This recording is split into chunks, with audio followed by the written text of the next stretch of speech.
What's going on, everyone? Welcome to the ASTROLABE.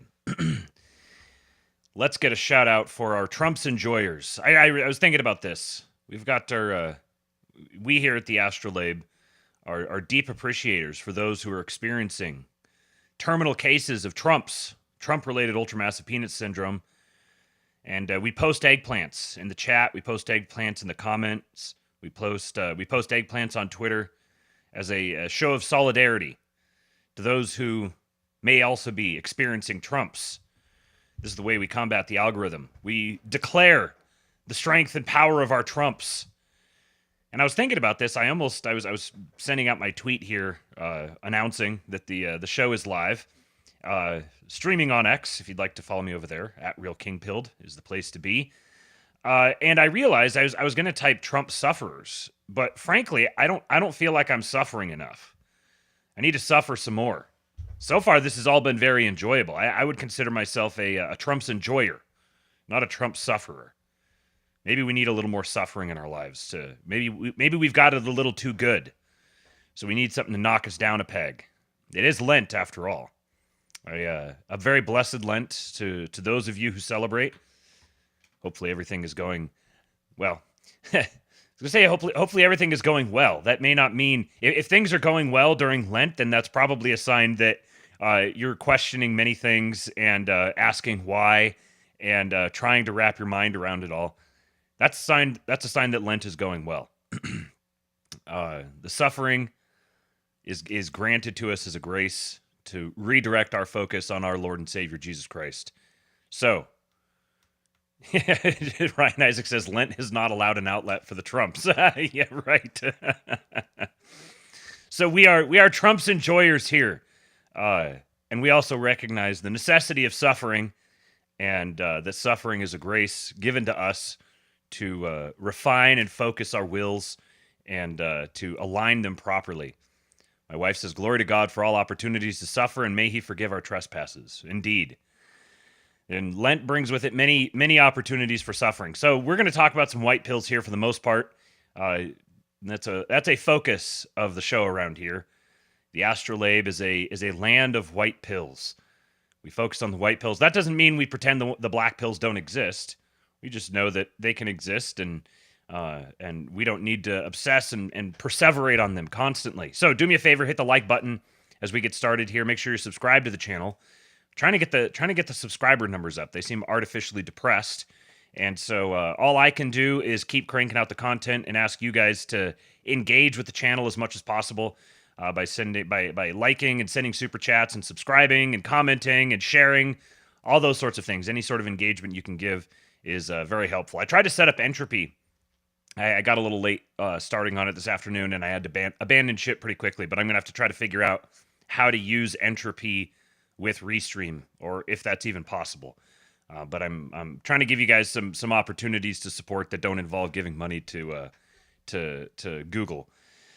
There is a Cash App, a link, and a Buy Me a Coffee link in the description if you'd like to support that way. You can also subscribe to the King Pilled Substack. It is free, but there is a paid option if you just simply want to send over a few shekels to support the effort that's going on here. We've got more good stuff coming for you in the near future. And tonight, as part of the King Pilled Discord community, got something very exciting happening. Let me check. Actually, I don't even need to double check the poll. The numbers that the poll was picking up earlier settled the matter very quickly. We are watching Sicario tonight. I gave the King Pilled Discord members a choice between Sicario and A Clockwork Orange, and Sicario was the overwhelming winner. So tonight, as soon as I finish the ASTROLABE here, probably in about 2.5 hours, so it'll probably wind up being 9:30ish Central Time. We'll be hopping over in the King Pill Discord, jumping into the voice chat, and we will be watching Sicario together. And typically the sidebar where we are chatting along is it's very enjoyable. It's a fun way to watch a movie together. Sort of like we're going into the man cave and putting it up on the big screen and all sitting there and drinking beers and eating munchies and enjoying the time together. So we're just doing it digitally. So if you'd like to join us, go to kingpill.com and become one of the few, one of the select, the proud, the elite in the King Pill Discord.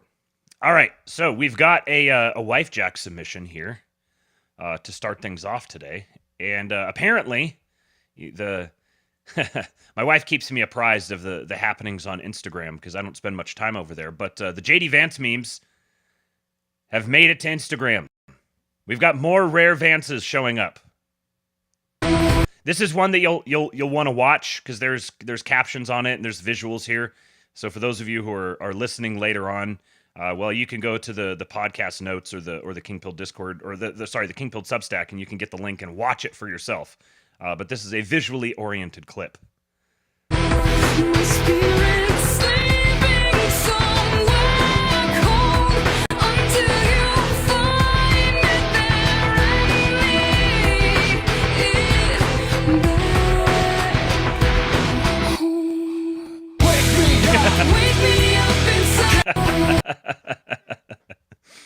I was expecting it to be like the George Droid version of the Vance with like a robotic eye, or maybe like an eye patch or something like that.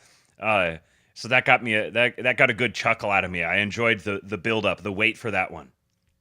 All right, it's that time again. Paul Suda has delivered once more.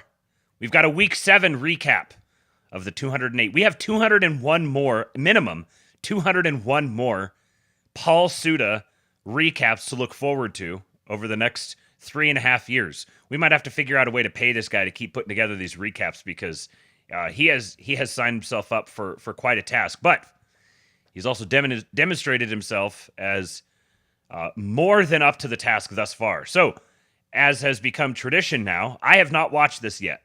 He sent it to me. I bookmarked it. I got it open, got it ready. I have not watched it. This is my live reaction with you guys to recap of week 7 of Trump 47. And the man is in the chat. Give him his accolades, folks. What joke has offended people more than any other? I have a bit about the Ukraine people don't like. What do you say? I describe a scene where I say this guy Zelensky, I said, I don't like him. He's ripped, he's good looking, and he wants money. There's nothing worse than a good looking guy that doesn't know where to get any money. I go, he pops up in the middle of the Grammy Awards when you're just trying to watch wet ass pussy with your children. Yeah. And I said, you call them into the room and you bring out your pregnant 12-year-old and she's twerking in the living room, and your other kid comes out and they're nonverbal and they're just in the back kind of swaying. And this guy from a country you've never heard of wants money. And I go, Vladimir Putin's maybe not a great guy, but so far he's asked me for $0. Vice President Vance condemned free speech violations in the UK, particularly. Could you respond? What is your message? I have an idea. We have the man right here. Come on.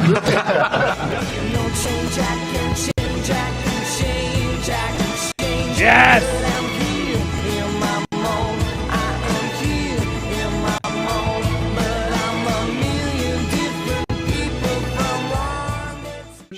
That ain't true. That's what you just heard. Since day one of Donald Trump's presidency, prices are not down, they're up. Inflation is getting worse. The prices of groceries, eggs of essentials. It's not getting better, it's getting worse. Prices of groceries, eggs of essentials. It's getting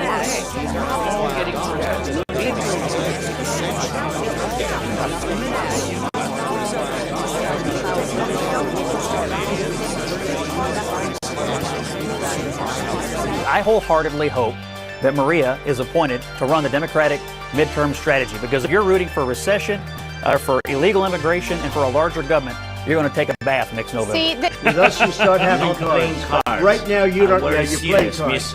You're playing cards. You're gambling with the lives of millions of people. You're gambling with World War III. You're gambling with World War III. And what you're doing is very disrespectful to the country, this country. It's back to you. Far more than a lot of people said they should have. Have you said thank you once?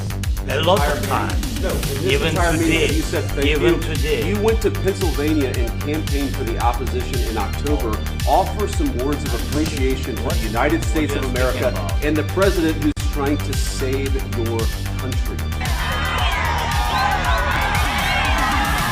Yeah! And so you start to perceive that maybe Zelensky doesn't want a peace deal. He says he does, but maybe he doesn't. And that active open undermining of efforts to bring about peace is deeply frustrating for everyone who's been involved in communications with them leading up to today. And I think we should apologize for wasting our time for a meeting that was going to end the way it did. When you talk to leaders in private, whether they're Ukrainian or European, when you talk to people in private, they will tell you this cannot go on forever. There aren't enough Ukrainian lives, there isn't enough American money, and there isn't enough ammunition to fund this thing indefinitely.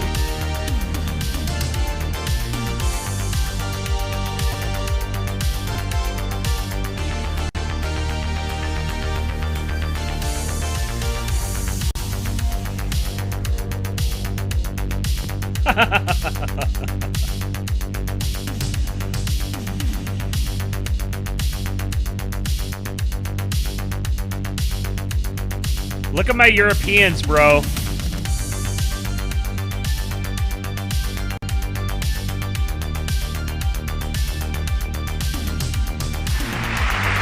The media and our friends in the Democrat Party kept saying we needed new legislation. We must have legislation to secure the border. But it turned out that all we really needed was a new president.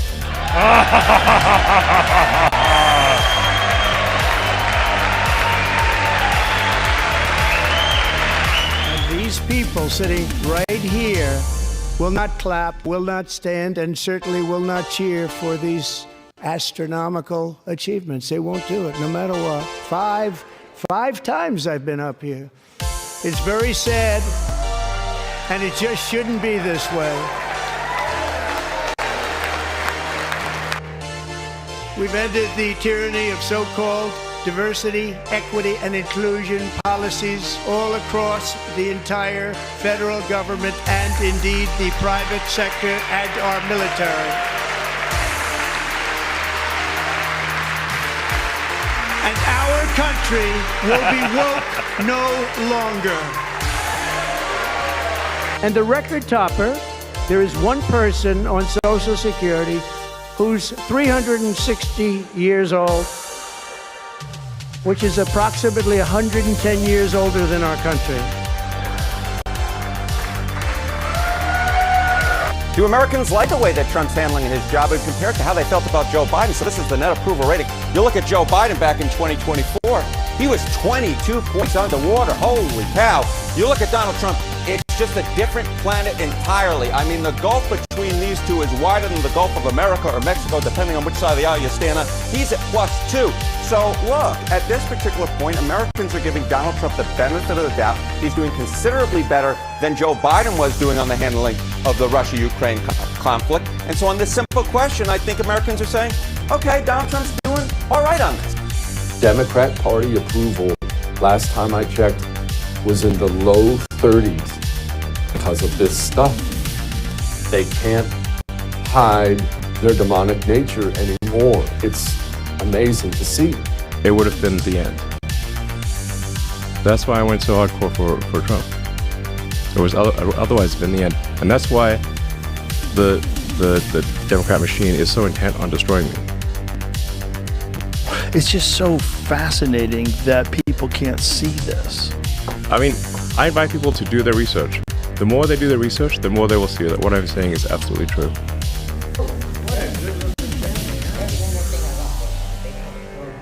Yes! That's very nice. Look at that family. Our boy DJ. Paul Suda, sir, you've outdone yourself once again. That was amazing. The Trumps are at an all-time high now.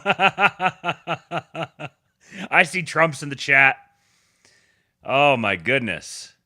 That was phenomenal. And here's another one. We're going to keep the vibe high. Martyr Maid, our boy, is headed to Joe Rogan. We're going to get Daryl Cooper on Joe Rogan. I cannot wait. That one is going to do numbers. And, oh man. You thought the Ian Carroll appearance melted people's noggins. Oh, it's going to get so much better. He posted this the other day. He said, "This is why you guys shouldn't leave me by myself with 30 hours of Soviet propaganda cartoons."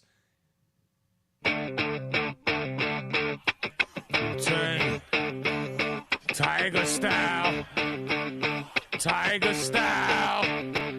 Tiger style. Tiger style. Tiger style. Tiger style. Tiger style.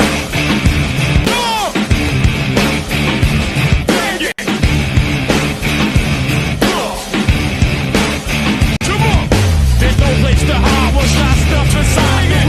Dr. Doom, prepare for the move. Bam, bam, slam, slam, slam, slam, slam. Yo, I be tossing and forcing, my style is awesome. I'm causing more family moves than Richard Dawson. And the survey said, you're dead. Then flag color teacher, I'll drop your fucking head. Mr. Who is that? Hey yo, the woo is black. Niggas go boom. Like I'm Super Cat, leaving no one. Oh no, here come Wu-Tang Shogun, killer to the eardrum. Drum, bang,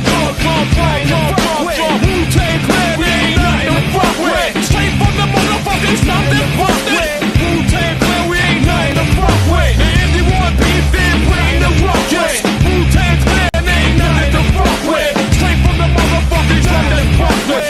Wu-Tang Clan, ain't nothing to fuck with. Needle to the groove, I guess, rude and I'm forced to fuck it up. Sound carries like a pickup truck. Cross the clear blue yonder. See, the shining sea, I slam tracks like quarterback sacks from LT. Why try and test? Rebel INS. Blessed since the birth, I earth slam your best. I bakes the cake, then take the cake and eat it too with my crew. We had steak to say. Man, if you want beef, then play no ruckus. Wu-Tang Clan ain't nothing to fuck with. Straight from the motherfuckers, love and busted. Wu-Tang Clan ain't nothing to fuck with. Make the job. Step up, son. Come on. Come inside this motherfucker. Blow this spot down. Come on. Come Apple, come out. Tomorrow down. Get busy. Bizarre. Bizarro. Flow. Quick mo afro. Get rollo. Coming to a fork in the road. Which way to go? Just follow. Left is the legend. Niggas are sleepy hollow. In fact, I'm a hard act to follow. I jump a YOLO. Bogart coming on through. Niggas is like, oh my God, not you. Wu-Tang Clan ain't nothing to fuck with. Wu-Tang Clan ain't nothing to fuck with. Wu-Tang Clan ain't nothing to fuck with. Wu-Tang Clan ain't nothing to fuck with. Wu-Tang Clan ain't nothing to fuck with. Wu-Tang Clan ain't nothing to fuck with. Wu-Tang Clan ain't nothing to fuck with. Wu-Tang Clan ain't nothing to fuck with. Wu-Tang Clan ain't nothing to fuck with. Stay from the motherfuckers from that busted. If you want beef, then play no ruckus. Stay from the motherfuckers from that busted.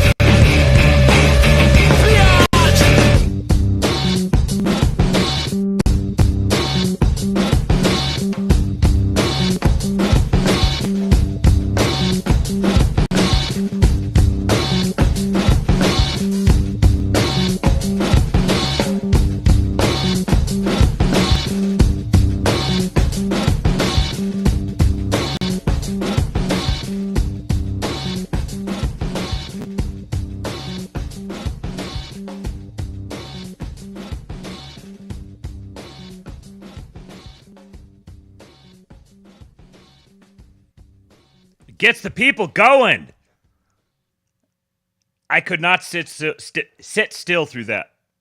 Yeah, that was Wu-Tang with Tom Morello.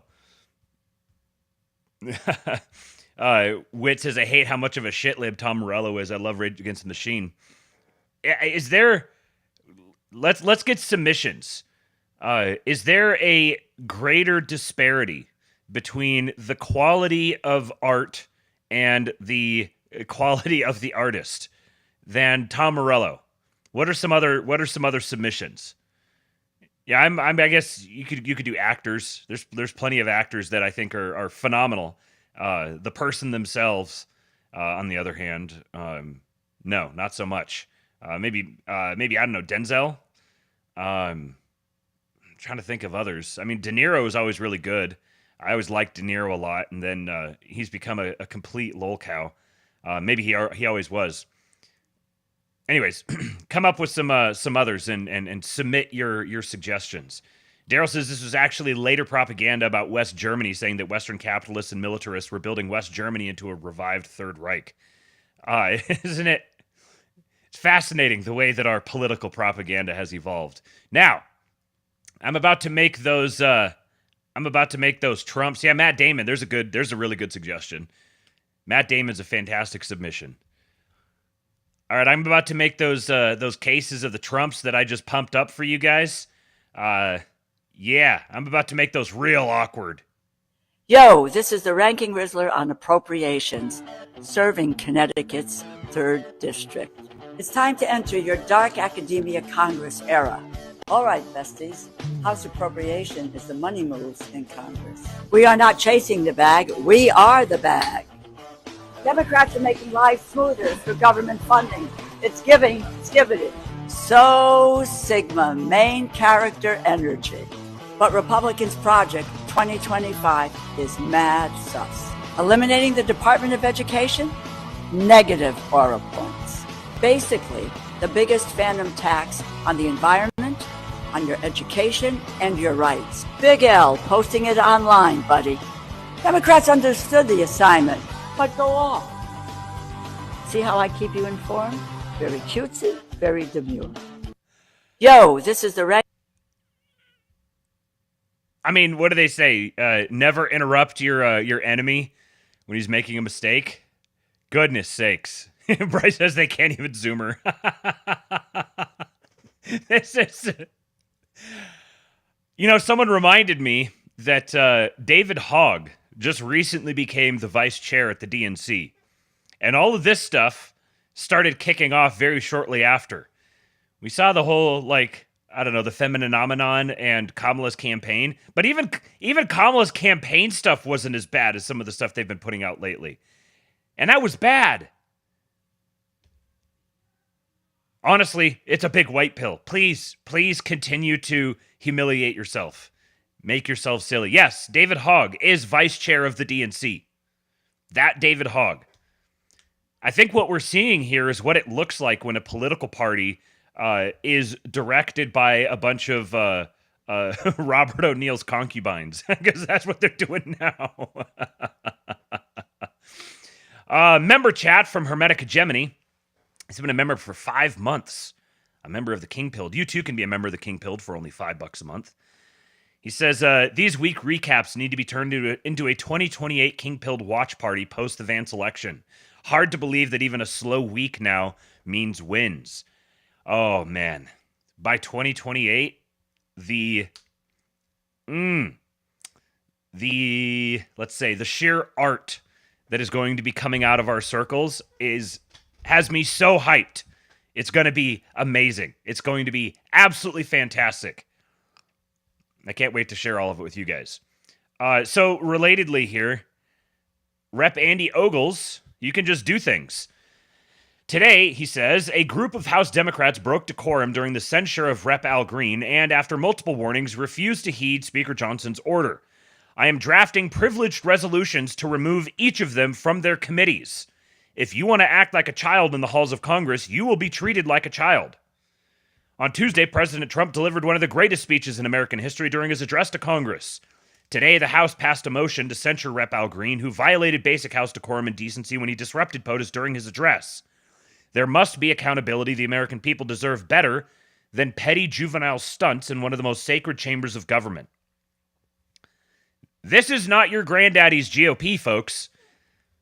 They are ruthless. They're going for the jugular. Those committee appointments are the basis of so much of the power that all of these patsy Congress people have.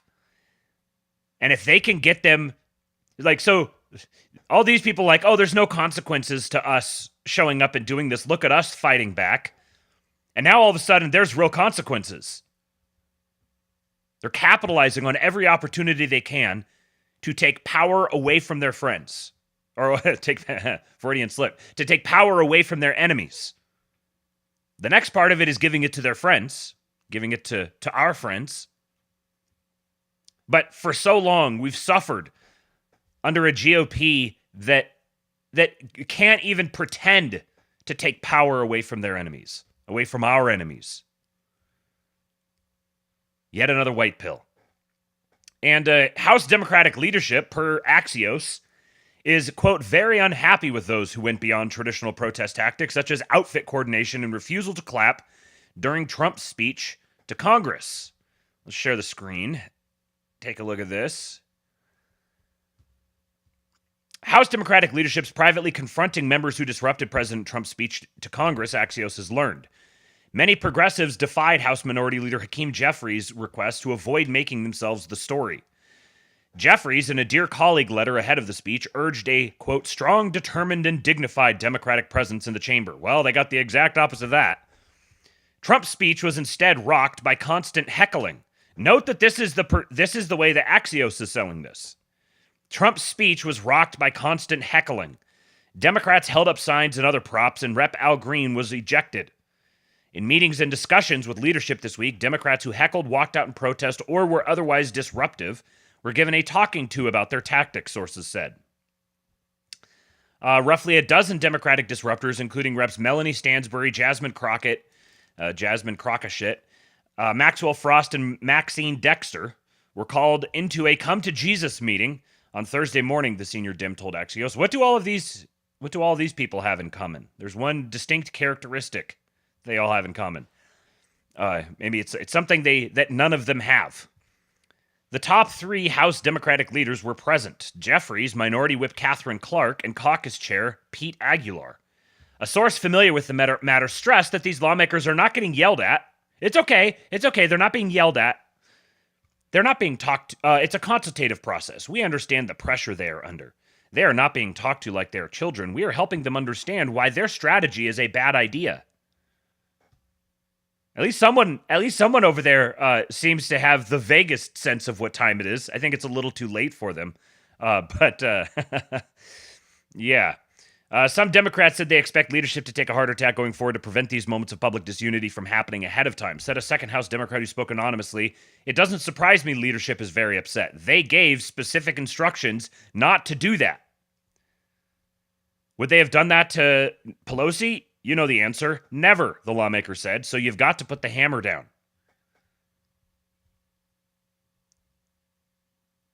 They're in outright shambles.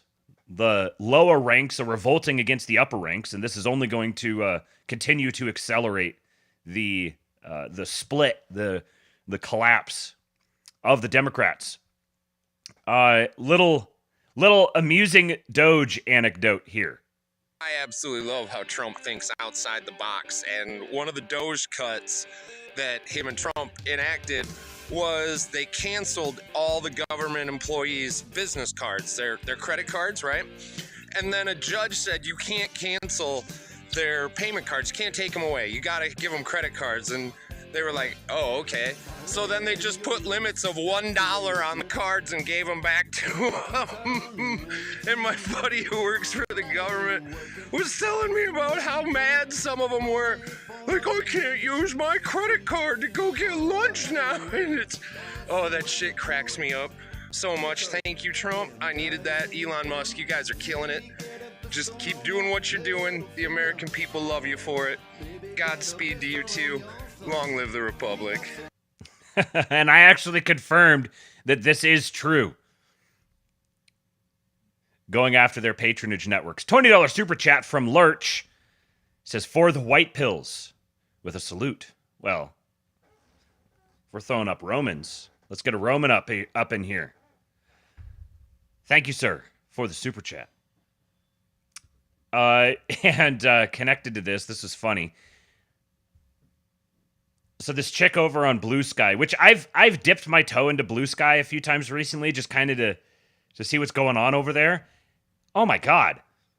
Beyond just the conversation being exactly what you would expect, the platform is terrible. It's a genuinely awful experience using it. It's kind of reminiscent of Twitter like 15 years ago. It's so bad. And other than that, it's really just a straight up cheap ripoff of Twitter. It's all it is. Everything is just Twitter, just rebadged in a different way. Which it's interesting that they can exist, and that this isn't like there isn't some sort of I don't know, trademark issue or something. I suppose trademarking a UI might be might be harder than I think. I don't know. Anyways, Nicole Tersigny said, and look at this. Like, all of their ats all have .bsky.social at the end of them.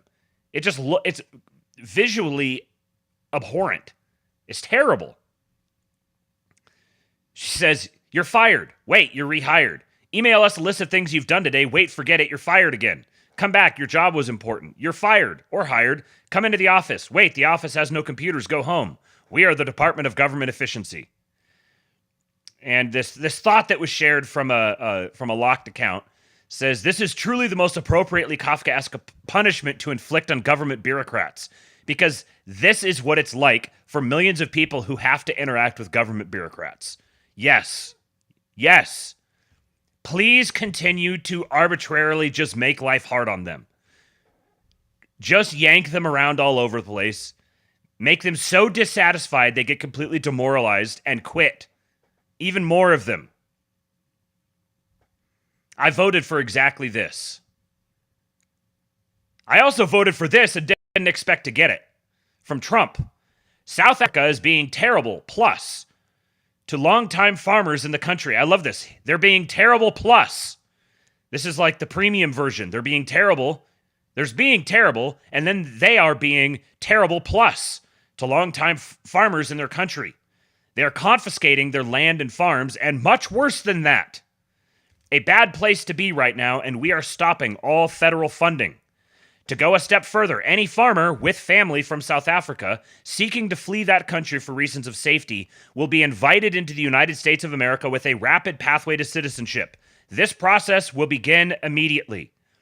I never expected to get this.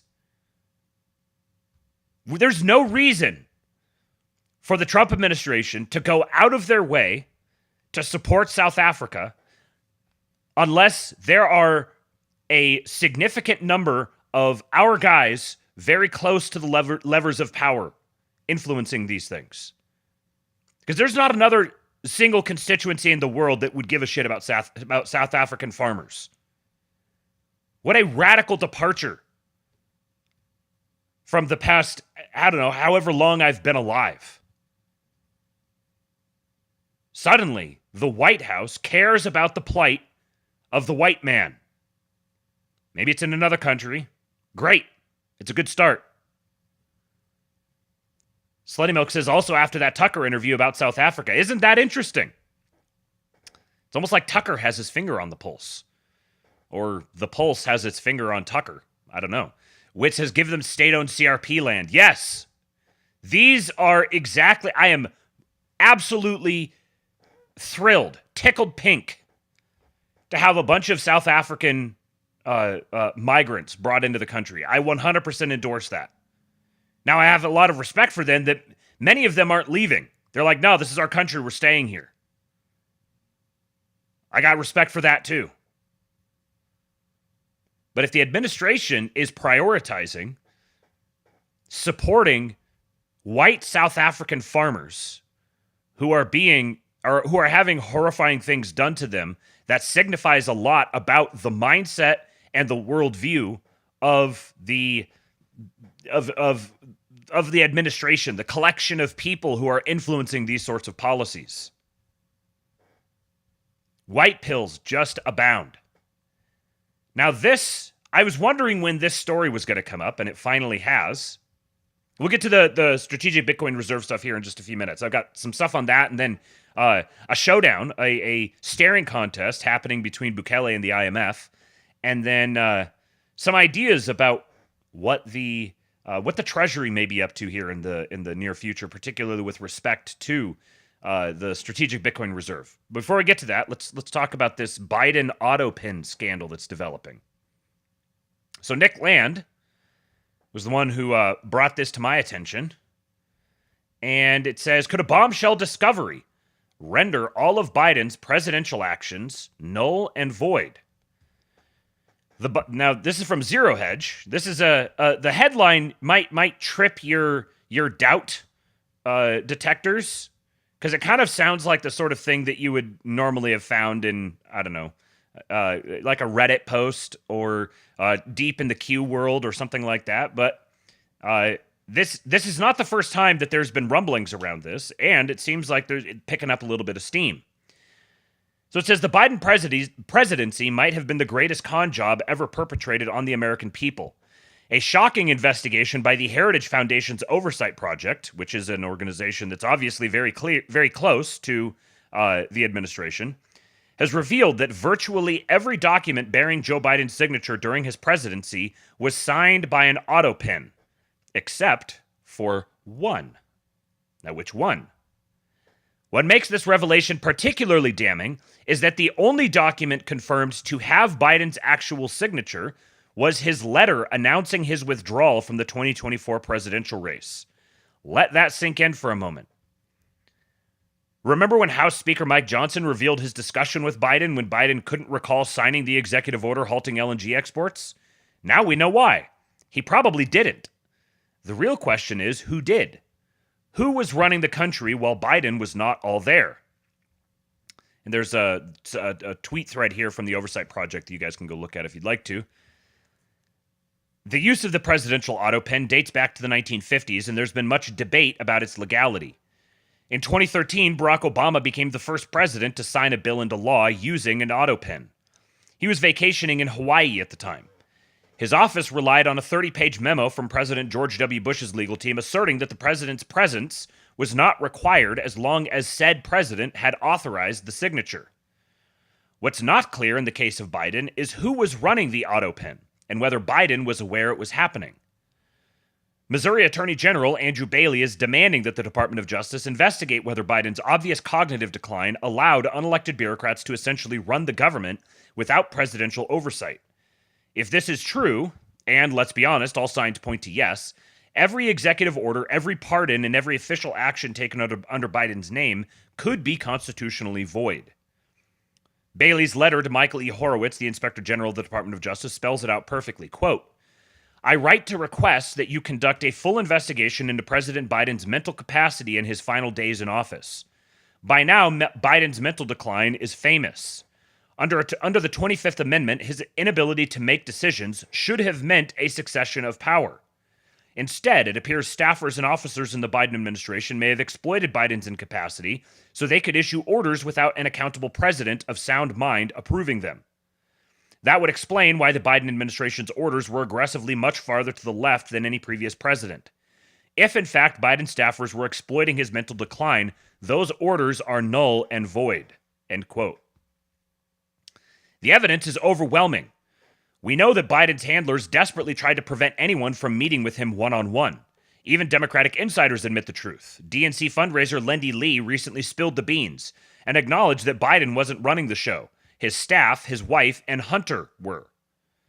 Thanks to the Heritage Foundation's investigation, we now have proof that Biden's signature was automated throughout his presidency, which raises serious questions about whether he was aware of what was being signed in his name at all.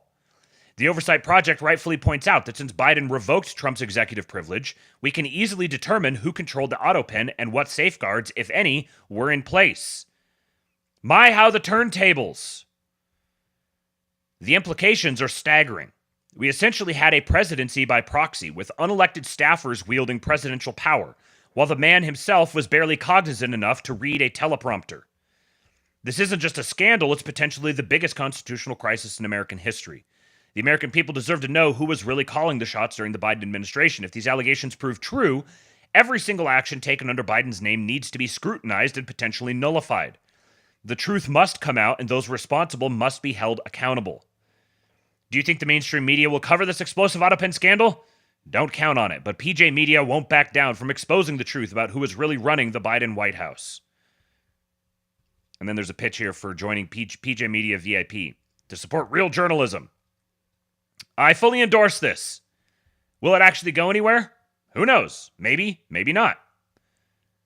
I think there's actually a legitimate legal basis for at least some of this, because the 25th Amendment explicitly exists for a case where a president is mentally compromised to the point where he has to be replaced. And there's a process given for how that's supposed to happen. So if it's plainly evident that we had a president who was severely mentally compromised and the 25th Amendment should have been invoked, then it's perfectly legitimate to investigate why was it not invoked. And if it wasn't invoked, and it should have been, then there's really no precedent for retroactively invoking the 25th Amendment. So we're kind of I think, like anything could go here. There isn't a legal precedent for it, so it's time to create one. And this is tremendously useful as a wedge to apply from a narrative and a legal lawfare perspective against your enemies, especially since the people who would be implicated in this are very core to all the operations happening retrospectively, namely all of the Obama, Blinken, Susan Rice, the Venmans, that whole cabal of people, Jake Sullivan, what's her name, Avril Haines, Victoria Nuland, that whole network of people are all directly implicated in something like this. And they all have very interesting connections to both powerful moneyed interests in the United States and in countries not named the United States. So it'll be interesting to see where that goes. I suspect that the administration is really going to lean on it because they have every incentive to. There's a very strong legal case to be made, and anything better than nothing is valuable. As Jason Miranchuk says here, nullifying the pardons would be gorgeous. Right. Imagine if all of those pardons are actually declared null and void. Those pardons are already questionable as it is. Both because in some cases they were actually pardons issued in the future, covering future actions. I think the one for Hunter Biden was backdated, but it was also it was through a period of time that included days in the future. And then the idea that you can just issue a blanket pardon for a window of time. These are all like legally questionable as it is. And so now, if you have legally questionable actions undertaken by a president whose legal capacity to undertake those actions is now being brought into question, there's a whole lot of stuff that could get unwound. And the administration has every reason imaginable to keep pressing the advantage. So I'd be kind of surprised if they let this go. Politically Catholic says elder abuse is the one crime that the pardons can't save Jill and Hunter Biden from. If they're convicted of elder abuse, then by definition, the pardons must be null and void. Interesting. I wonder how they would do that. And I know that the pardons also don't. The pardons are for federal crimes, but they're not for state crimes. So I don't know exactly how you would undertake this, but there is the possibility of some state figuring out something to charge them with to kind of get the show on the road. Got some good news. An announcement from our president. Came out. Big gains for native-born Americans for the first time in 15 months. The job gains for native-born Americans, for American people born in America, exceeded job gains for migrant and foreign-born workers. This is the first time that's happened in more than 15 months. Employment for native-born workers went up by 284,000, while foreign-born workers went down by 87,000. Now, you've heard the same stat where foreign workers were taking up all the jobs or almost all the jobs. In some cases, literally all of the jobs. And now it's 284,000 native-born jobs here, people born in our country, 284,000. Well, foreign-born workers went down by 87,000. First time that's happened in a long time. So these are incredible numbers, and they're very early. I mean, we're here for 5 weeks, but we have been talking about it since the big win in November came out.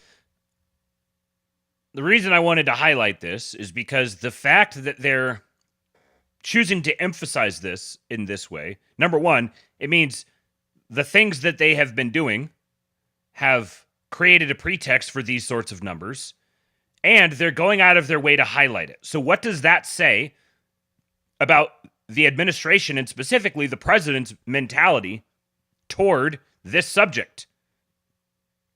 He thinks it's a very good thing. He thinks it's incredible for native-born Americans' job gains to wildly outstrip foreign-born and migrant job gains.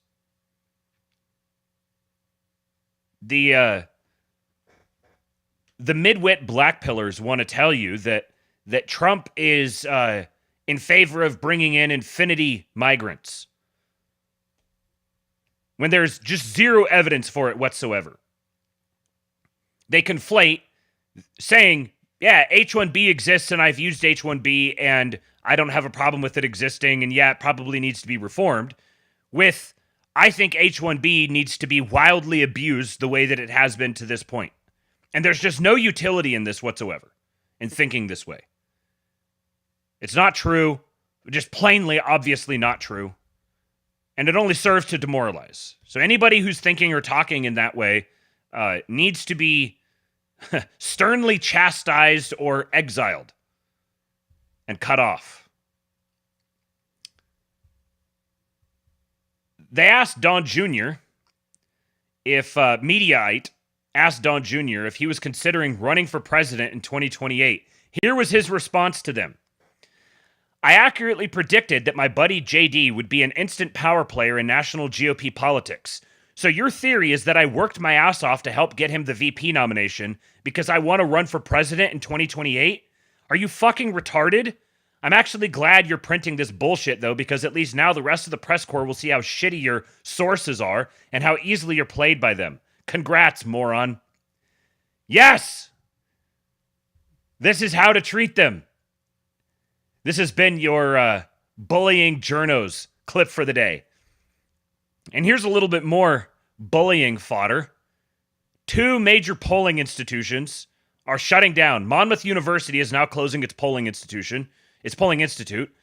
Monmouth had Harris winning the popular vote by 3 points in 2024. They also had Harris winning PA by two, but then backtracked to a tie on the eve of the election.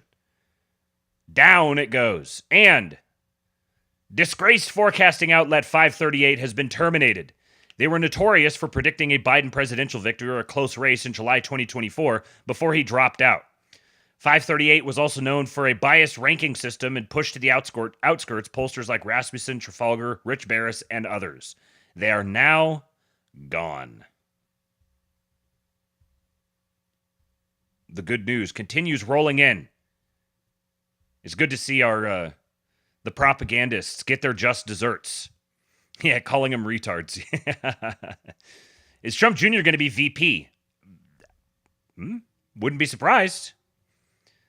Mr. Miranchuk here says, I want to highlight this because I think he's right. He says, I doubt we'll see open lawfare until after the negotiations with Russia wrap up. But then we'll see a flood of them. And I agree. Yes, I think the negotiations with Russia and the international intrigue happening with Russia, with Europe, all of that. I think this is the predominant focus for the administration right now, because I mean that's a big old question mark, and getting that resolved has implications to everything else: trade policy, immigration, the deficit, the budget, spending. Like all of it is all implicated heavily by that. So it's got to be a top priority to get that issue resolved and post-haste. And then I think we're going to start seeing a flood of other things. He says it's a useful tool or threat to use if and when the Trump admin starts to get real pushback. Right. And this is the case with the Jeffrey Epstein situation. And I would say it's the case with things like this. There's a number of these things that they need to hold in their back pocket to have something to strike back with if and when the opportunity arises. So the fact that your favorite pet issue isn't being wholly pursued to the max degree immediately right now, and this applies on a whole bunch of different domains, should not be cause for depression and doomsaying for you. They are doing so many things. They have already done more than I would have expected in the entire administration. We're in what, week 7? And they've already completely blown out all sorts of expectations. So at this point, they should have earned the benefit of the doubt on all of these different things. And you also have to recognize that just because you get way more than you expected doesn't mean now you're losing because you didn't get everything you could have ever wanted. You got more than you expected. The playing field has been changed dramatically, completely altered already. And there's lots of opportunities that have opened up that can be taken advantage of. So time is better spent taking advantage of the opportunities that are opening now than complaining about the ones that aren't yet. On that note, let's talk about the strategic Bitcoin reserve. It has finally happened. Here's David Sachs' comments on it. This is from his Crypto Czar government account, White House AI and Crypto Czar. He says, just a few minutes ago, President Trump signed an executive order to establish a strategic Bitcoin reserve. The reserve will be capitalized with Bitcoin owned by the federal government that was forfeited as part of criminal or civil asset forfeiture proceedings. This means it will not cost taxpayers a dime. That's a big deal for PR purposes, because there's a lot of people that still see Bitcoin as some sort of like silly internet money or a scam or a bubble or whatever. They will learn. They will learn eventually. All will eventually recognize the inevitability of Bitcoin. But for the time being, just because all of the Bitcoin maxis recognize it as one of the most superior forms of capital that has ever existed, even that I know, even making that great grand affirmation of it is still not enough for some people. Even though they see it that way, the vast majority of the public doesn't. And that includes not just ordinary plebs, but lots of powerful people. So maintaining good PR and stepping through this in a controlled fashion is important. E-shekel maxing. Yeah, e-shekels. That'd be a great coin. It is estimated that the U.S. government owns about 200,000 Bitcoin. However, there has never been a complete audit. This is very important. There has never been a complete audit. This EO directs a full accounting of the federal government's digital asset holdings. So now there has been an order directly from the president. This is top priority. Go make a full accounting of all digital assets that the government holds. If you're going to do things with digital assets, it's probably good to first have an idea of which digital assets you actually hold. And this is a stark departure from any previous administration that didn't treat digital assets seriously. The U.S., back to the tweet here, the U.S. will not sell any Bitcoin deposited into the reserve. It will be kept as a store of value. This is another very important point. Trump himself said, quote, never sell your Bitcoin. Then after that, he says, that's what they say, right? Well, we'll see how that works or something. But then he said, well, so far it's worked out. So let's make sure it stays that way. So this is the official policy of the federal government for now, pursuant to this executive order, that any Bitcoin that is deposited into the strategic Bitcoin reserve will not be sold. The reserve is like a digital Fort Knox for the cryptocurrency often called digital gold. And the executive order states this directly. The executive order calls Bitcoin digital gold. I've seen a number of people who are talking about it as if this was underwhelming. And this is one of those cases where so many things are happening that were completely unexpected that people are changing their expectations suddenly to try to account for that and getting way out over their skis. In just a matter of a few months or a few years, depending on how you look at it, we've gone from a where it was conceivable that it would be illegal to actually transact in Bitcoin at some point in the near future. People were being debanked and pursued and chased down and harassed for transacting in cryptocurrencies or Bitcoin. This is the Bitcoin versus crypto distinction, for those of you who don't spend any time in those circles, is a very big one from the perspective of the Bitcoin maxis. I understand the point. It's also allow people to come on board. Just allow them, have a little understanding, have a little grace. You're winning beyond your wildest imagination. You just don't recognize it. Having the executive order explicitly state that Bitcoin is digital gold should be a massive signal to you about how this administration is looking at it. This is not just a token move, just to satisfy some parts of the administration. Premature sales of Bitcoin have already cost U.S. taxpayers over $17 billion in lost value. Now the federal government will have a strategy to maximize the value of its holdings. And this point here, I've seen a lot of people, based on some of Trump's comments, a lot of people who have been it's all over posting, because they're like, oh, he obviously doesn't understand it. He doesn't get it. Yeah, 17, yeah. He doesn't have to get it. This is what you don't get. He doesn't have to get it. He just has to see it as valuable. Bitcoin is oil. Bitcoin is digital gold. It's valuable. To Trump, he says, wait a second. We would have had $17 billion more than we do now, but we didn't have a formal policy for this, and the federal government just sold these off. We could have not sold them and could have held on to them, and we would be $17 billion richer. That's all I need to know. That's all he does need to know. He's the CEO. He doesn't need to understand every last nitty-gritty little detail. He needs to employ the people who do, and that's what he's doing. Now, here's one of the biggest parts of this announcement. The Secretaries of Treasury and Commerce, this is Scott Bessent and Howard Lutnick, who are both pro-Bitcoin, and Lutnick is a full-blown Bitcoin bull.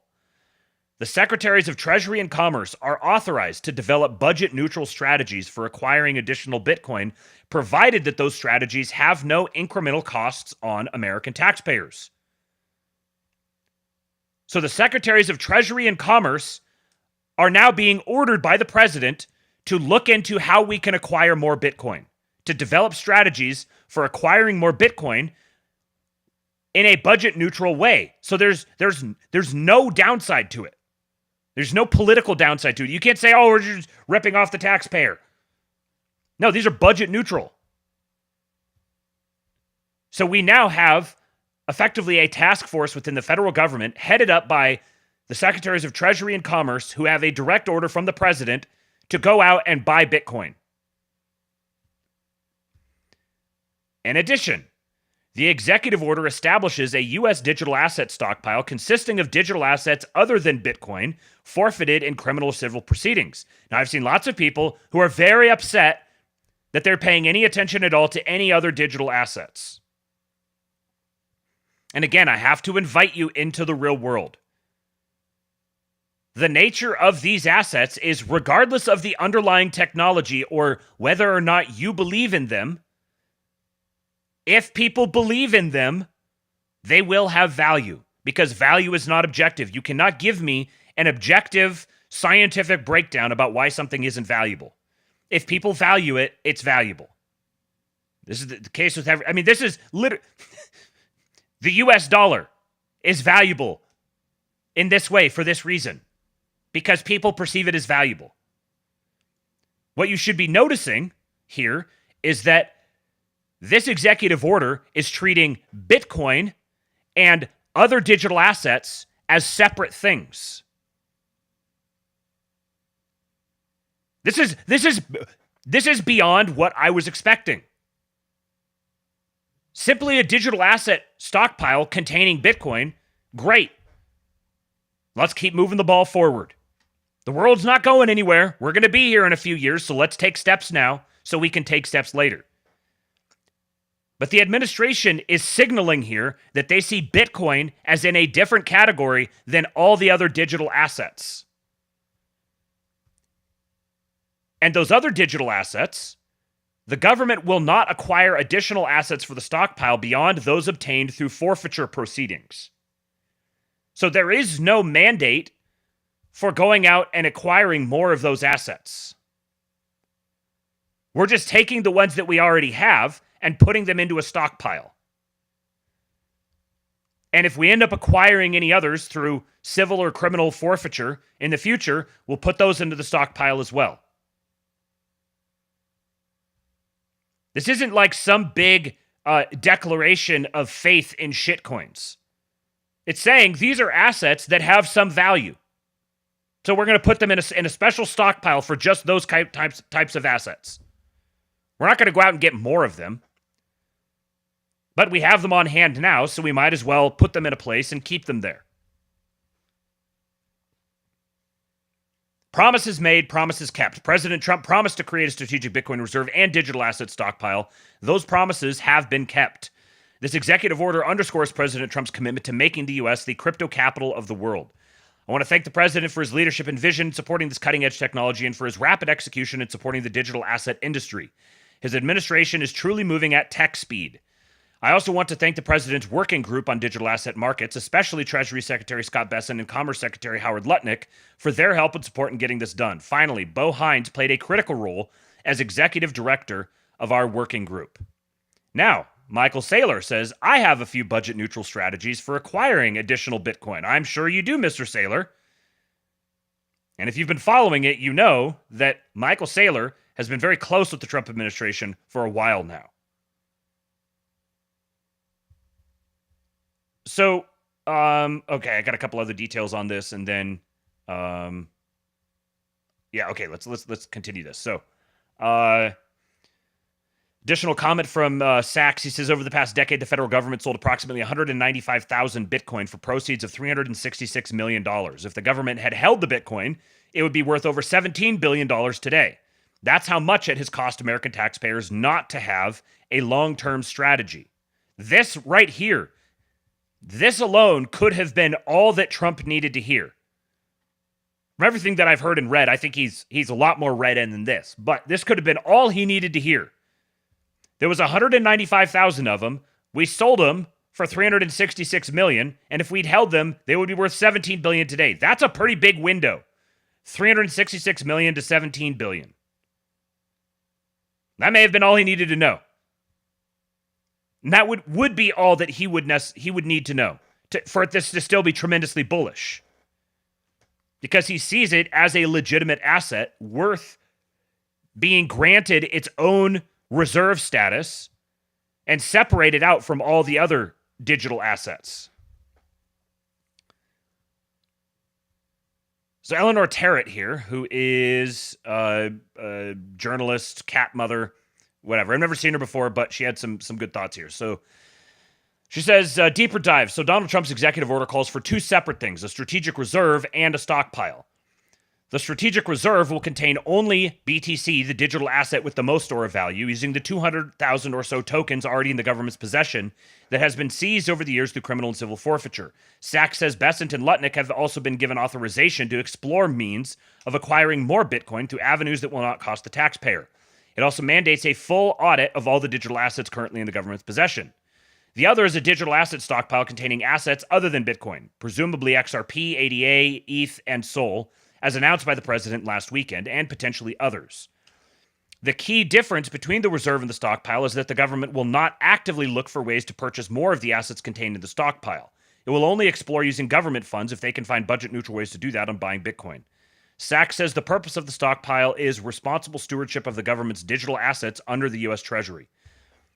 The big deal with this is that now the federal government is giving the market the go-ahead to treat digital assets as legitimate assets and to begin developing a framework around them, how to handle them as assets. This has been like just the bare minimum that they've been begging for. Just grant them as legitimate and give us a framework, even if that's like a really onerous framework. Just give us that. Don't leave us guessing about what's a security and what's not, and what we need to do to satisfy securities law. And this is like a completely new domain of assets. There's an incredible number of things you can do with digital assets. The very nature of it is it's completely unexplored territory, so it's hard to list off all the different things that you can do. But now the federal government is saying, these are legitimate assets. We're granting them legitimacy. We're going to provide you a framework so that you can begin incorporating them into your operations. And we're setting aside Bitcoin as one that's different from the rest, and the one that we're going to make a point of going to acquire more of. So it's a huge show of faith in Bitcoin. Now that the U.S. federal government has done this, it's going to ultimately start causing a rush, as other countries are going to need to do it to get in. But the U.S. federal government is going to have a major first mover advantage on this front. So what are some ideas for... before I get to that, I've got some ideas for budget neutral ways of acquiring Bitcoin, and then we'll talk about Bukele versus the IMF. But first of all, here is a statement from Scott Bessent. Actually, hold on just a second. I feel like I had another one that I bookmarked that I was going to throw in here. Let me just double check. Hit the like button, folks. Okay. No, it does not look like it. Okay. So let's share the screen over here. And more bullishness from the administration. Okay, Bitcoin. The reserve. Supposedly there is disappointment that we're not going to be buying Bitcoin outright using taxpayer dollars. But if we can do it in a revenue neutral way, we would. Number one, were you a proponent for the reserve? And two, is there a way to buy Bitcoin, not just acquire it through, I don't know, however we've gotten these $17 billion worth at this point? Yeah, so Joe, I am a big proponent of the U.S. taking the worldwide lead in crypto. I think we have to bring it onshore and they use our best practices and regulation. I think that the Bitcoin reserve, before you can accumulate it, you have to stop selling it. So what we have now is from a seized asset pool, and I wasn't there when it happened, but I believe what happened was about 500 million of Bitcoin was seized, half of it was sold, and what we have now that, say it's over 10 billion, 10, 12 billion, that's all through appreciation. So the first thing to do is to stop the selling.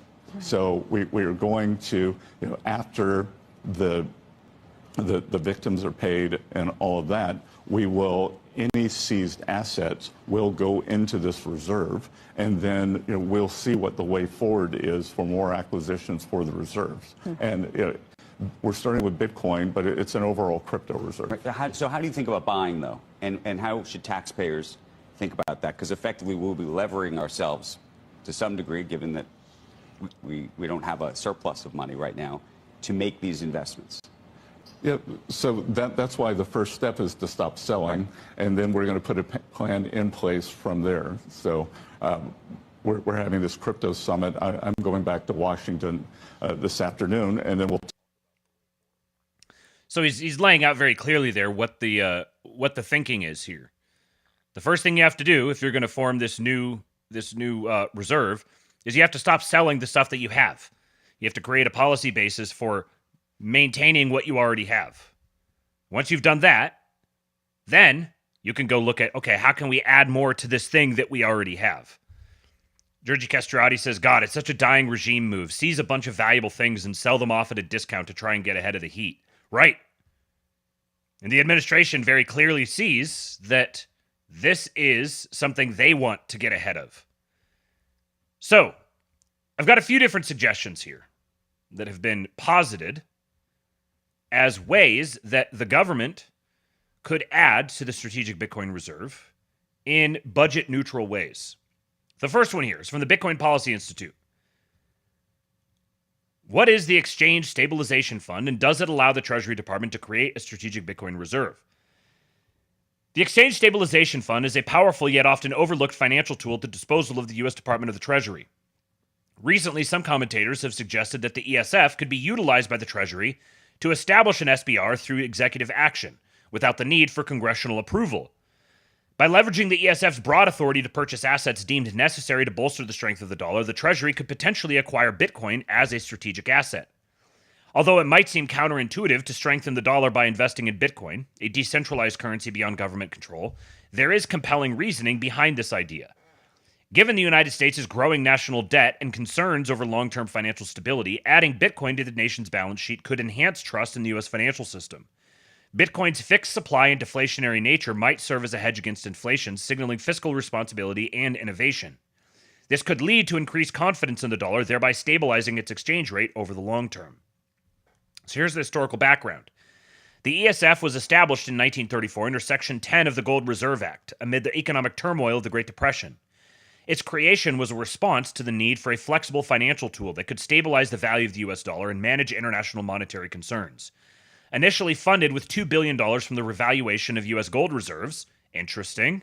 It was funded initially with $2 billion from the revaluation of U.S. gold reserves. And what has been in the news a lot lately?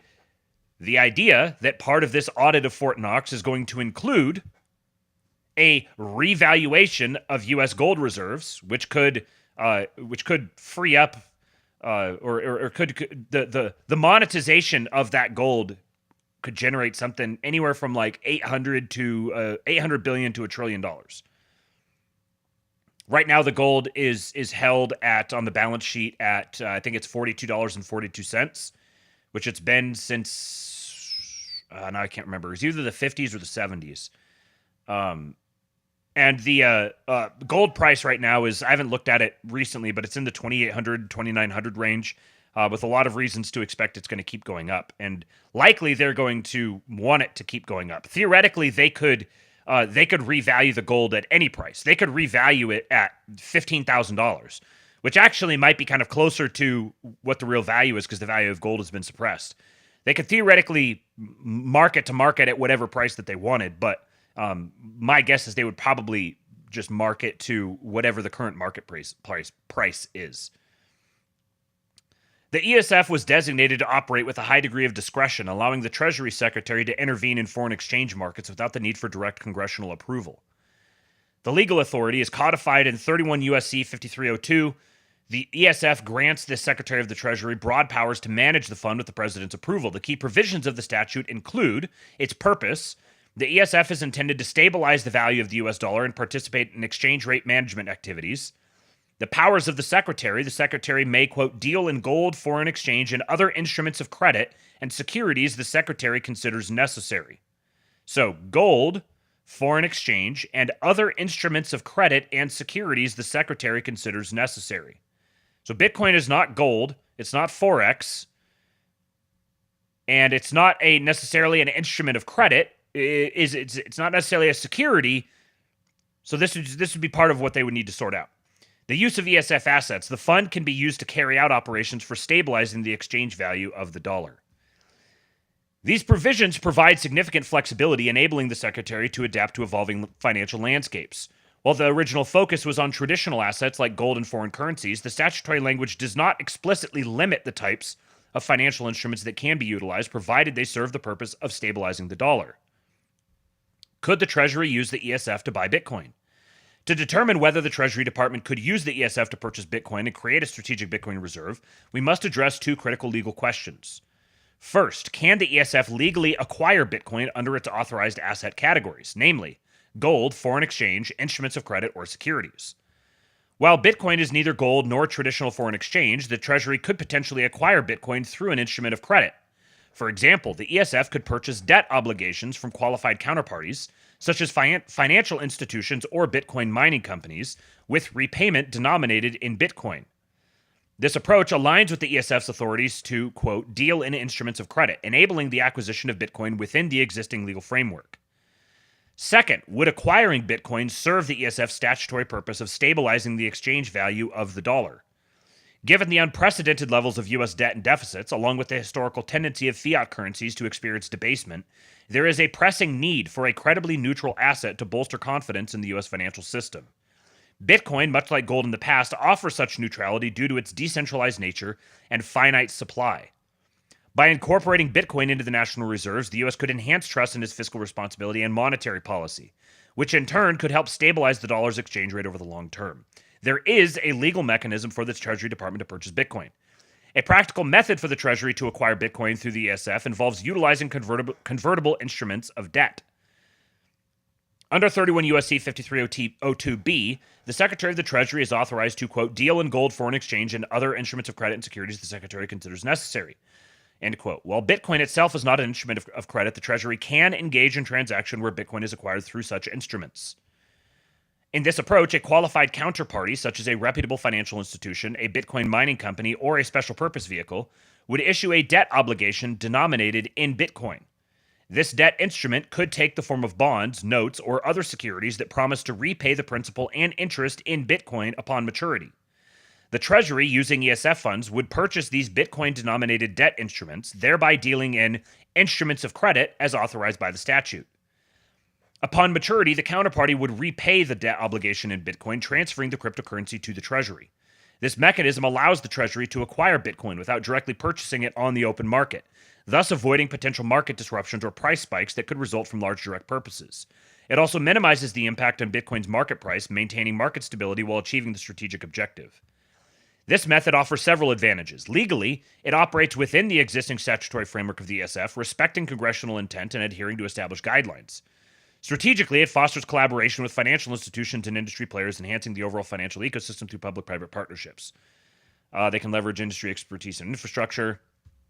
It does come with considerations that must be carefully managed. The Treasury must assess the creditworthiness of counterparties to mitigate the risk of default, ensuring obligations will indeed be fulfilled in Bitcoin upon maturity. Given Bitcoin's price volatility, the value of repayments could vary significantly between the time of the initial transaction and maturity, introducing valuation fluctuations that require robust risk management strategies. Yada, yada, yada, yada. They can effectively navigate the legal landscape. Integrating Bitcoin into the U.S. reserves represents a strategic move toward diversifying the nation's asset holdings, which could significantly contribute to the long-term stabilization of the dollar's exchange rate. Bitcoin's unique properties make it an attractive asset for this purpose, offering benefits that traditional reserve assets may not fully provide. It serves as a hedge against inflation. With a cap supply of 29 million coins, it's inherently deflationary, yada, yada, yada. And I think that's... Incorporating Bitcoin into national reserves enhances financial credibility, signals the United States' commitment to embracing cutting-edge financial technologies, bolstering the country's image as a global financial leader. This proactive stance could attract foreign investment by appealing to a broader range of investors who value innovation and diversification. As other nations and institutional investors begin to recognize and adopt Bitcoin, the U.S. staying ahead of this curve reinforces confidence in its financial system, showcasing adaptability to global trends and a willingness to lead in the evolving financial landscape. Global adversaries are exploring alternative digital currencies to challenge the dollar's dominance. For instance, countries like China are developing CBDCs and creating financial systems that bypass traditional dollar-based networks. By embracing Bitcoin, the U.S. could counter these efforts, maintaining its leadership in global finance and reinforcing the dollar's status as the world's reserve currency. And diversifying into Bitcoin reduces reliance on traditional assets like gold and foreign currencies, which have limitations. Gold, while historically a reliable store of value, has practical constraints related to storage, transport, and liquidity. Foreign currencies are subject to the economic policies and stability of other nations, making them susceptible to external risks and geopolitical tensions. Bitcoin, operating on a decentralized network, is not tied to any single economy's performance and is less susceptible to such external influences. It doesn't replace these traditional assets, but complements them, offering a new avenue for diversification that enhances the robustness of the nation's reserves. It cannot be printed or manipulated, credible neutral asset. And this approach mirrors how foreign countries hold U.S. treasuries to bolster their own balance sheets. They invest in U.S. debt, an asset they cannot control, because it is stable and reliable, enhancing their financial credibility. Similarly, by holding Bitcoin, the U.S. adds an asset to its reserves that is beyond its direct control, signaling to the world a dedication to sound monetary policy and long-term value. By strategically acquiring Bitcoin when its value is comparatively low and holding it for the long term, the Treasury could realize significant gains that bolster fiscal strength. This not only improves the national balance sheet, basically number go up, balance sheet go up, but also demonstrates to credit rating agencies and international lenders that the U.S. is proactively addressing debt sustainability. So if they are investing in this credible neutral asset with a bullish future, that is one they don't necessarily control. This shows a mentality toward we're actually taking these debt issues seriously, and the adults are running the show now. It could lead to improved borrowing terms and reduced costs of debt servicing. In essence, just as other nations strengthen their financial positions by holding assets they cannot control, the U.S. can enhance the credibility of its own financial system by holding Bitcoin. This move would reassure global markets of the U.S. commitment to fiscal responsibility and could contribute to stabilizing the dollar's exchange rate over the long term. Okay, so that's one angle on it. Using the Exchange Stabilization Fund, which, if I recall, let me double check this real quick so I'm not just making stuff up, but I wanted to say that it has something like $80 billion in it. 39 billion. There's 39 billion surplus in the ESF that could be directed toward that. Now, if you're dealing in credit instruments, then it could be more than just that. All right, we got an incoming. Get the oinks ready, folks. Here he comes.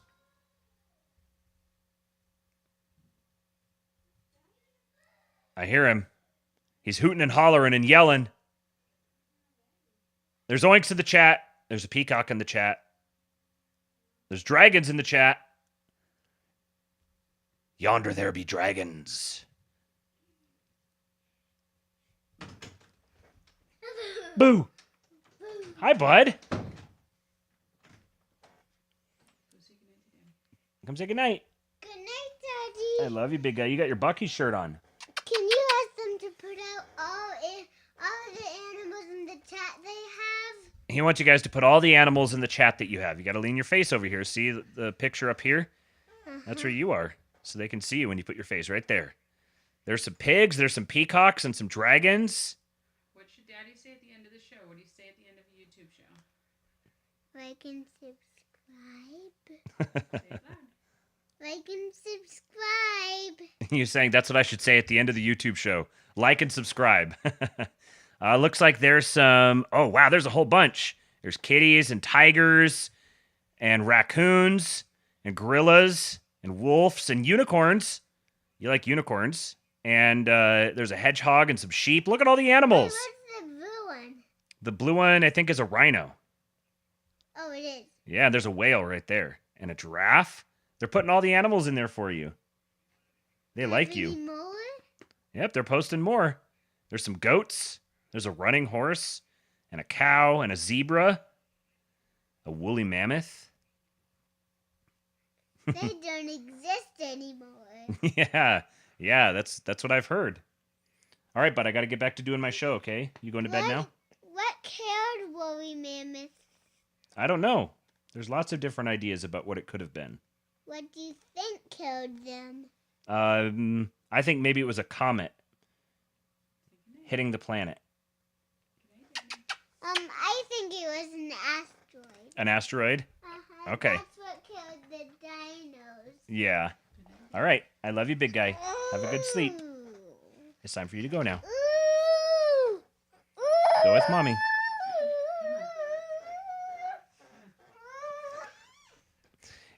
It's Lent for the young ones as well. Thanks for all the emojis, guys. All right, got a $5 super chat from Hermetic Hegemony.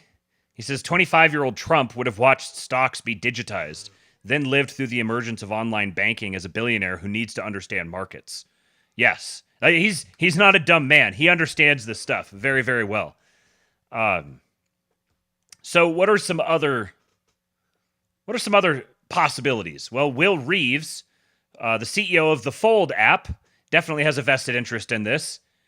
He suggested, If the U.S. government ran its $39.7 billion in annual credit card spending through a 2% Bitcoin rewards card, it would stack approximately 8,926 BTC per year at zero cost to taxpayers, a budget-neutral way to accumulate Bitcoin. Very interesting idea. Then there's this from Max Kaiser. He suggests 45% of the IMF's, the International Monetary Fund's, SDR, special drawing rights, is USD. So the SDRs are, it's a reserve asset that the International Monetary Fund holds. 45% of it is in USD. He says Trump understands, unlike the IMF, that Bitcoin de-risks economies. Trump liquidates USD held by SDR to buy more budget-neutral Bitcoin. Other countries contributing to SDR follow suit. IMF is financially euthanized. Now, I don't know to what extent this is beyond my ken to evaluate how likely this is, but there's a possibility here. This is one avenue that could be used to budget neutrally acquire Bitcoin while also doing a major blow to the globalist institutions. So there could be a possibility that they kill two birds with one stone here. Publicly discredit and kneecap the IMF, which is obviously not a... this is not an American organization. Use those US dollars to purchase Bitcoin, again, relatively budget neutral, kneecap the IMF, and add to the Bitcoin reserve. Now, as we're considering that possibility, there is another interesting story related to this. So, as of, what's this? This is from Bitcoin Archive as of March 4th, so 3 days ago. Just in, El Salvador bought another 5 Bitcoin. Now, why is this news? You can see here El Salvador went from 6.06 thousand to 6.1 thousand Bitcoin. So why is it news that El Salvador has bought another 5 Bitcoin? Well, they took a loan from the IMF. And one of the terms of that loan was that the IMF demanded that they stop buying Bitcoin. They it was a number of things. It was like make Bitcoin purchases or make Bitcoin voluntary. It's no longer an official currency. And there was a number of other things. So a lot of people have been dooming about this. Oh no, the chosen one. He's given in. He accepted that IMF loan and backed off from all of the BTC hype. He's caving to the globalists. However, they took this loan from the IMF. It was $1.64 billion or something like that. Apparently agreed to these terms. And then they're just buying Bitcoin, continuing to buy Bitcoin anyways. So there's a thread here from, this was an interesting thread that covered the issue. I don't know anything about this guy here. Eli Nagar, Bitcoin CEO for Brains Mining. He said the IMF handed El Salvador $1.4 billion, but only if they stopped buying Bitcoin. Bukele took the money, then bought more Bitcoin. The IMF is sharpening its knives just like they'd done before. What happens next? So on February 26, 2025, the IMF approved a $1.4 billion loan for El Salvador, but with strings attached.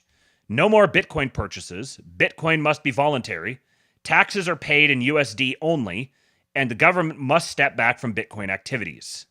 Same IMF playbook, control the money, control the country. And the quote here says, the legal reform also ensured that monetary obligations of the state are not paid in Bitcoins and removed the government's obligation to provide a Bitcoin US dollar convertibility mechanism. Bukele didn't just ignore the conditions, he mocked them. More Bitcoin, more tweets, more defiance. A direct challenge to the most powerful financial institution on earth. I mean, I don't know if I'd say the IMF is the most powerful financial institution on earth, but it's definitely a powerful one. El Salvador isn't backing down. This is what Bukele tweeted just a couple days ago. I think I actually have the tweet here.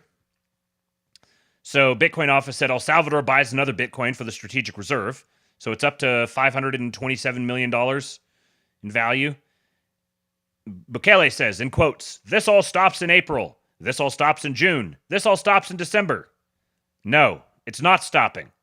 If it didn't stop and the world ostracized us and most Bitcoiners abandoned us, it won't stop now, and it won't stop in the future.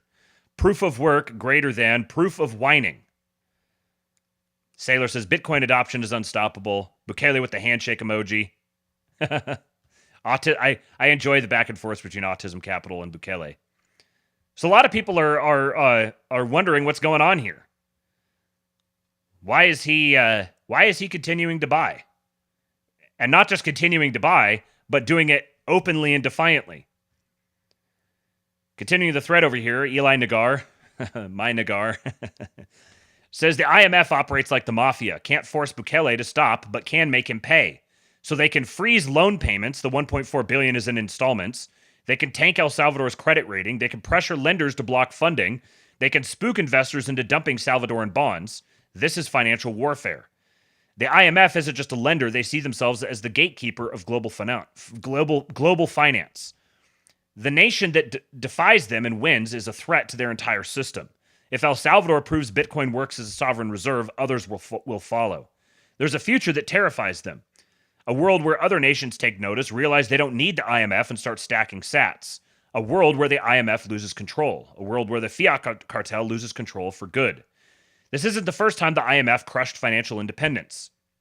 The Central African Republic adopted Bitcoin, then repealed it after IMF warnings and regional banking pressure.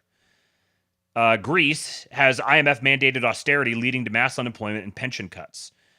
Pakistan, an IMF deal meant fuel hikes, subsidy cuts, and currency devaluation.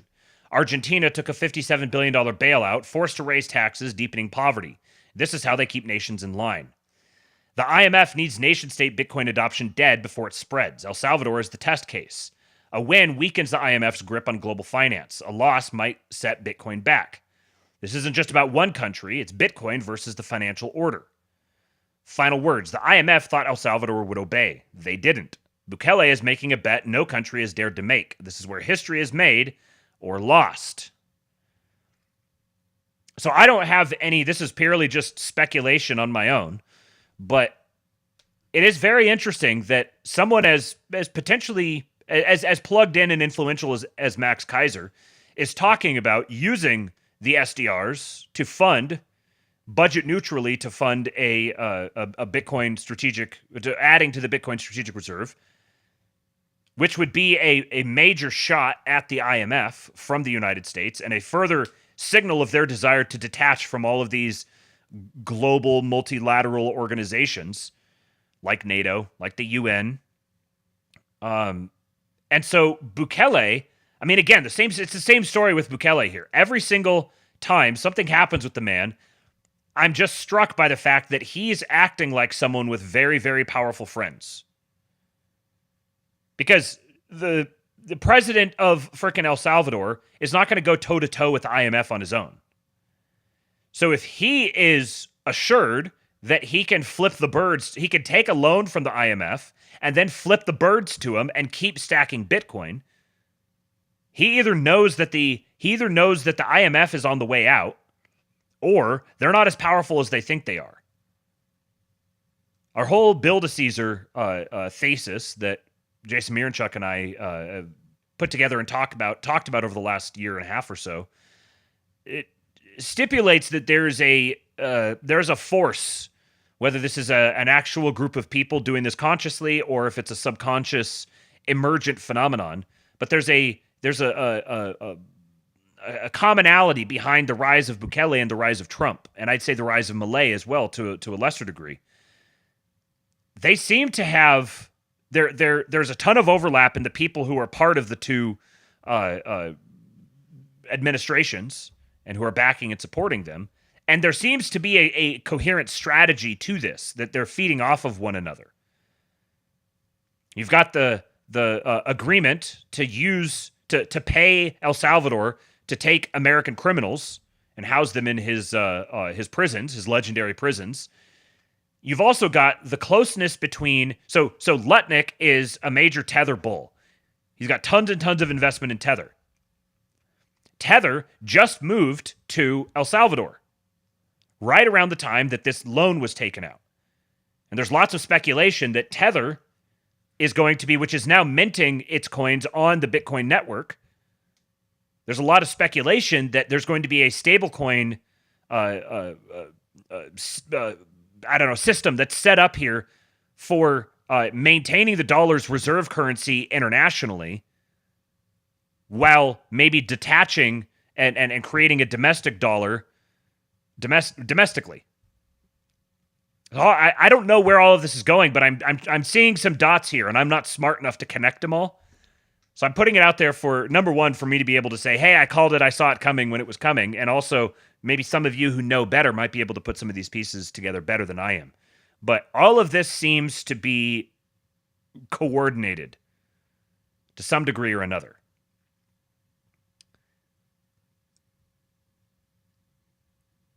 So here's a quote from Scott Bessent. He told the New York Economy Club, this is from Miranda Devine, tweeted this out. And I saw this because Elon signal boosted it and said correct. Treasury Secretary Scott Bessent told the New York Economy Club, the first time I went to see President Trump, he looked at me and said, how do we get this debt and deficit down without killing the economy? I've been thinking about this for 18 months, and the way to do it is the transition from a public sector to private sector driven economy. 25% of GDP goes through Washington, D.C., area code 202. This has been a consistent drumbeat with Bessent in all of his commentary. He keeps talking about the necessity of privatizing the engines of the economy, reducing government spending. He said that our issue is not a revenue issue. We generate plenty of revenue. Our problem is on the spending side, which is what Jerome Powell has been saying for a long time. He's been the one very outspoken for a Fed chair telling the prior administration, you guys need to get your act together and cut down on all this absurd spending. There's only so much the Fed chair can do. He's done everything he can, and Janet Yellen has also done a lot to offset anything that he was doing. But now we've got what seems to be a Treasury Secretary and a Fed chair who are aligned, who both recognize this as a spending problem, a government spending problem. Now, they're probably going to have to spend to get out of it, but what they're spending on makes a difference. So here's him elaborating on it. This is actually the other clip that I was looking for. I forgot I'd pulled it up over here. Top 10% of Americans are 40 or 50% of consumption, and that is an unstable equilibrium. The bottom 50% of working Americans have gotten killed. We are trying to address that. We're trying to get rates down, and could we be seeing that this economy that we inherited starting to roll a bit? Sure. And look, there's going to be a natural adjustment as we move away from public spending to private spending. The market and the economy have just become hooked. We've become addicted to this government spending, and there's going to be a detox period. Top 10. Trump said something very similar recently as well, that I think it was in his speech to Congress, that we should expect, this is rather significant, that they're saying, they're starting to hint at this, like, expect some economic turmoil, because we're trying to make a drastic transition here. We're rolling back a whole bunch of this government spending, trying to transition it over to private sector spending. So they're bringing in all these infrastructure projects, which are going to inject a bunch of spending. They're looking at monetizing a bunch of their assets, and in general, trying to reduce the total federal outlays while maintaining all of the critical functions. So they have to coordinate DOGE and the Fed and the new actions they're making with the Treasury and Commerce, while also trying to sort everything out overseas with Russia. And this is why I think getting the Russia thing resolved it has to be such a top priority, because it implicates so many of these things. Now, there's actually one other one. I guess I actually had this did I have this out of order? There's another possibility for a way that they could budget neutrally fund the strategic Bitcoin reserve. And I've been hearing about things related to, I've been hearing about this Fannie Mae, Freddie Mac thing from Tom Luongo for a little bit, and I'm going to read you something from him in just a second. But I saw people talking about this, and this is one of the tweets that stuck out to me from FMT Investment Advisory.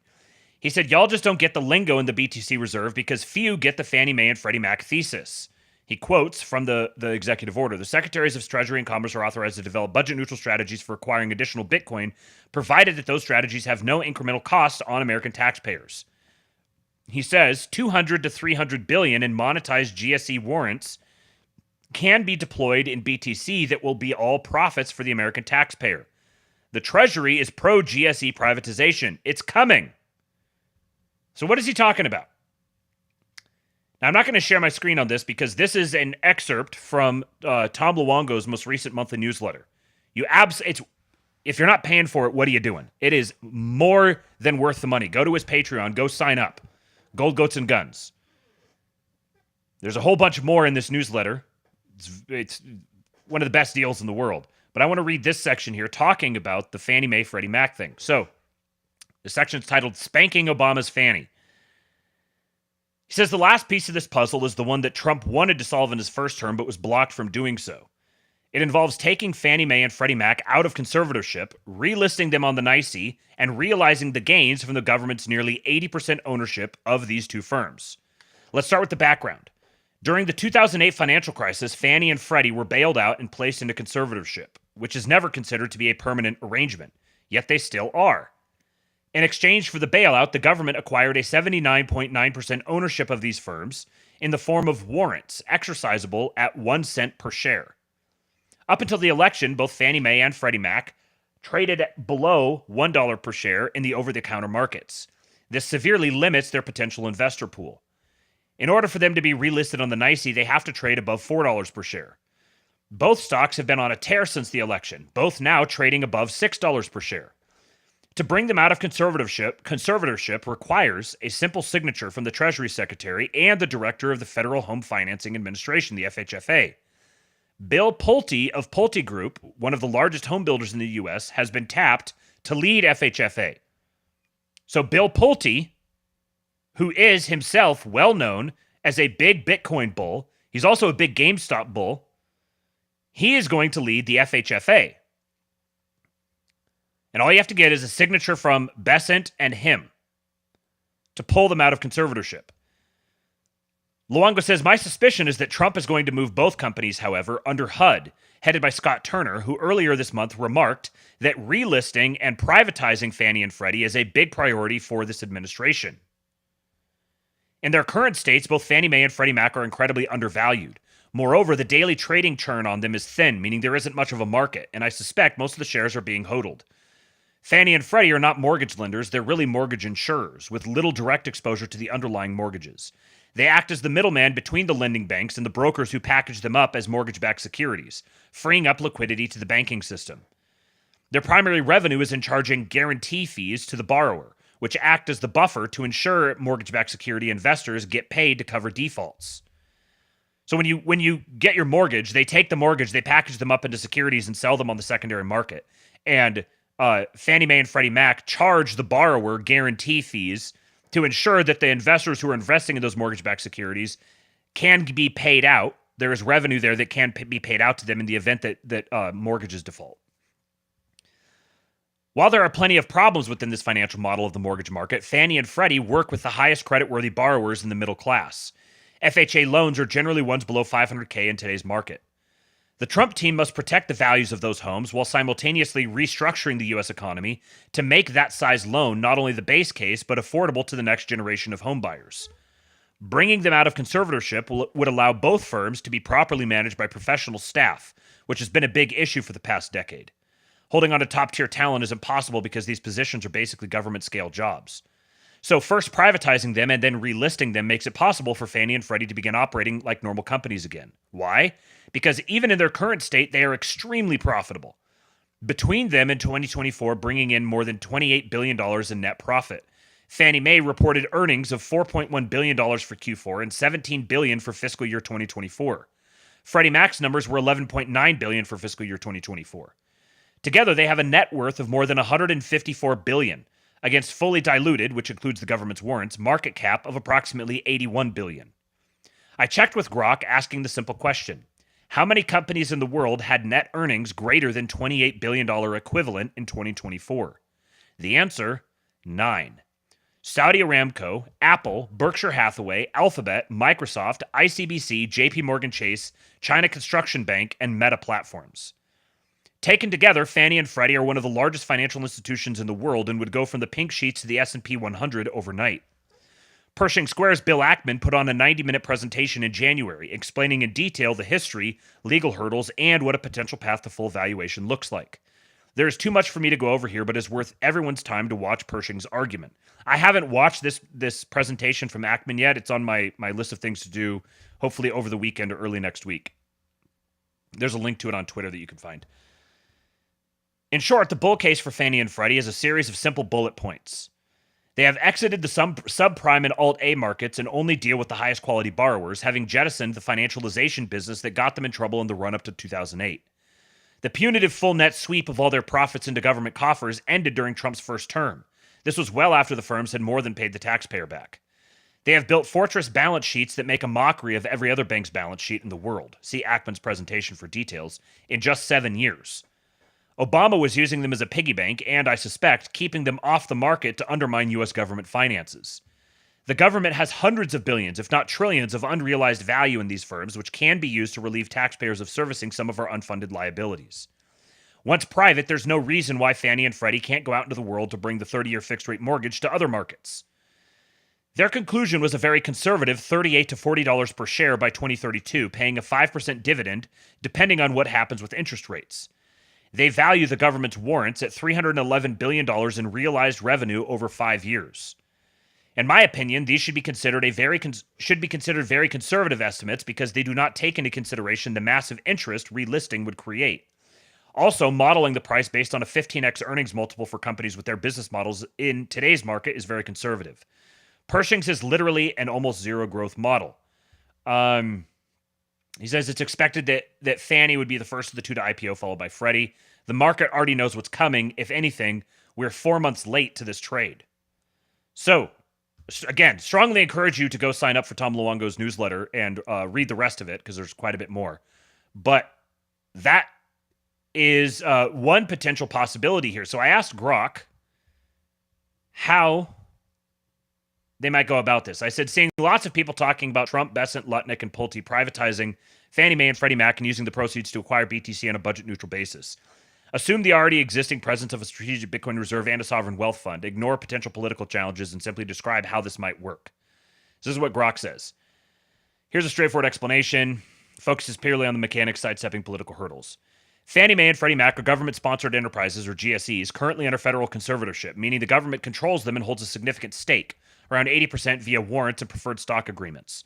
Privatization would involve ending this conservatorship, transitioning them back to fully private entities, and selling off the government's ownership stake. Here's how it could unfold. 1. Valuation and sale of government stake. The Treasury, likely under Scott Bessent's oversight, would assess the market value of Fannie and Freddie. Their combined worth could be in the hundreds of billions, given their role in backing roughly $8 trillion in mortgage liabilities. The government would then sell its preferred stock and exercise or sell its warrants, converting them into common stock for sale on the open market. So the warrants are basically the right to purchase the shares, and they can either exercise those warrants or they can just sell the warrants, basically sell the right to purchase those shares to someone else. This could involve public offerings or negotiated sales to private investors, e.g. hedge funds like Pershing Square or Paulson & Co., which already hold stakes. The proceeds, potentially $300 billion or more, would flow into Treasury coffers. To keep this budget neutral, i.e. no new taxpayer funds, the proceeds from the sale wouldn't be used for general spending, but would instead be earmarked specifically for the Sovereign Wealth Fund. Howard Lutnick, as Commerce Secretary, could collaborate with Bessent to structure this as a direct transfer. Cash from the GSE privatization moves into the Sovereign Wealth Fund without impacting the federal budget's bottom line. This avoids the need for congressional appropriations or new debt issuance. With the Sovereign Wealth Fund already established, it could then allocate a portion or all of these proceeds to purchase Bitcoin. The Strategic Bitcoin Reserve, also assumed to exist, would serve as the designated vehicle for holding this Bitcoin, managed jointly by Treasury and Commerce. The Sovereign Wealth Fund could buy BTC on open markets, e.g. through exchanges like Coinbase or via OTC desks, potentially in tranches to minimize market disruption. For example, if $150 billion were allocated, they could acquire roughly 2.5 million BTC at 60,000 per coin, adjusting for market price at the time, doesn't have access to the market price right now. The SBR would then hold this as a reserve asset akin to gold in the Federal Reserve's vaults. As the head of the Federal Housing Finance Agency, Bill Pulte would oversee the wind down of conservatorship. His job would be to ensure Fannie and Freddie meet capital requirements for private operation, e.g. raising funds through equity or debt markets, and to facilitate the government's exit. Once the GSEs are privatized and the Treasury's stake is sold, Pulte's role would shift to regulating them as private entities, ensuring stability in the mortgage market while the sovereign wealth fund repurposes the proceeds. The sovereign wealth fund ends up with a significant BTC position in the SBR funded entirely by the privatization windfall. The federal budget remains unaffected as no new spending or borrowing occurs. They operate as private companies, reducing the government's $8 trillion liability exposure, while the U.S. gains a strategic Bitcoin reserve, potentially boosting its economic leverage in a digital asset-driven global economy. This process hinges on the GSE's successful privatization generating enough cash and the sovereign wealth fund's mandate allowing BTC investment. It's a clean swap. Government equity and housing finance becomes government-held cryptocurrency, all within existing structures. And there's other ways that they could do this as well. This is just one suggestion. It wouldn't necessarily have to be held directly in the sovereign wealth fund. That would just be one means of doing it. But by all appearances, something like this is going to happen. Now, one other thing that's going to happen that I've mentioned here a few times. This nice thread here is put together by a friend of the show, Mr. Sue, Phil Gibson, over at the Quiet Part Out Loud Substack. Go follow him on Twitter at Mr. Sue. That's PSEU. He said, how Trump's Secretary of Treasury Bessent will fix the economy for the middle class. A 0% HELOC. This is courtesy of Tom Luongo newsletters and Grok. Time to learn new things so you can participate in the greater macro and geopolitical conversation, otherwise BTFO. Bessent's proposal. What's being offered? The government would give homeowners a special home equity line of credit with 0% interest. This lets you borrow cash using your home's value without paying extra for it. How it works. You can't sell or transfer this HELOC, and you can't take out another mortgage on top of it. It's just a straight swap. Your home equity for cash. In return, the Treasury gives you a 10-year bond paying 3% interest. Think of it like a loan you give the government backed by your house. For a $100,000 HELOC, the government pays you $965.61 monthly for 10 years at 3% interest. After 10 years, you've gotten your $100,000 back plus $15,667 in interest, and the deal ends. The real impact. The average homeowner could get about $1,930 a month if they tap $200,000 of equity, double the $100,000 example. If just 20% of homeowners join, it'd pump $5 to $6 trillion into the government's hands at a cheap 3% rate. The government uses this cash to pay off expensive debt, cleaning up its finances. Homeowners, especially lower and middle class folks, get steady money to offset rising costs like healthcare, food, and insurance. Why it matters. Older folks won't need to sell their homes to afford retirement. They can stay put. Families stay rooted, spending locally, strengthening communities instead of moving constantly.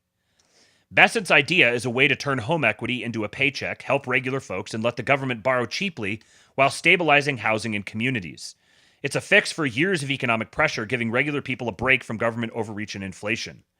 Trump and the new elites backing him are fixing the country while the globalists cope and seethe. Believe this. Don't be blackpilled. Don't be discouraged. There's been lots of smoke around this one as well, to the point where I think it's very likely to actually happen. And I was discussing this in the King Pill Discord in the voice chat the other night. We were talking about the different benefits of this. That, like, one of them that he mentions here is now with a proposal like this, your average boomer, your older person who's, you know, maybe they're on a fixed income now or something like that.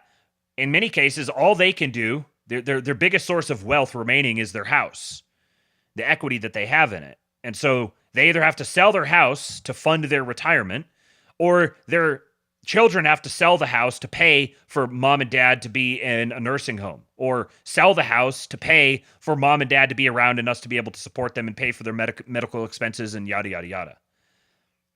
In a situation like this, the government it's essentially a tax credit.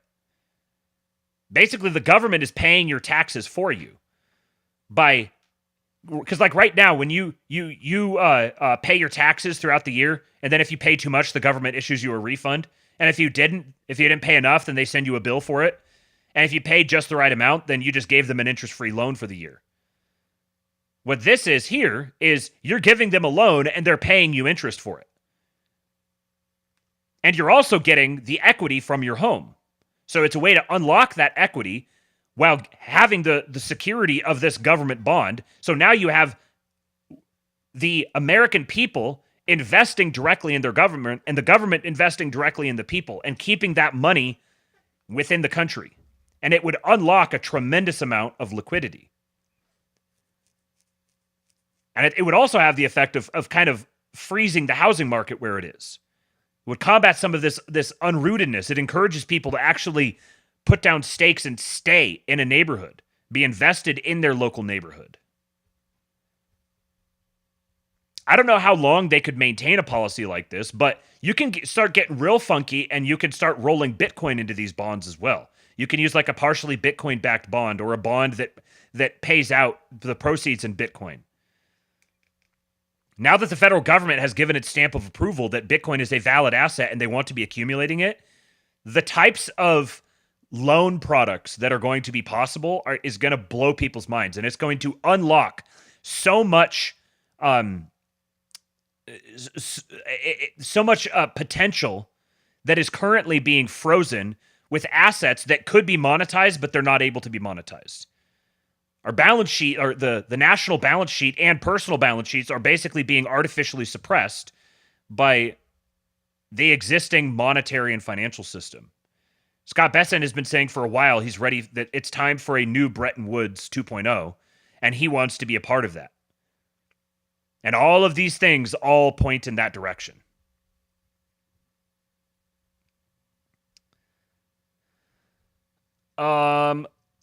All right, let's see where we at here. I'm going to hold off on this story for now.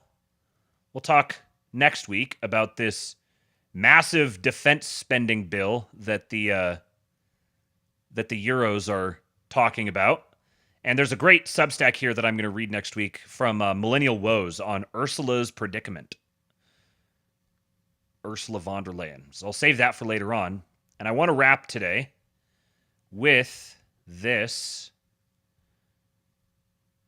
We're gonna enjoy a little bit of boomer slop to round off the show. I'm gonna stream this directly from YouTube.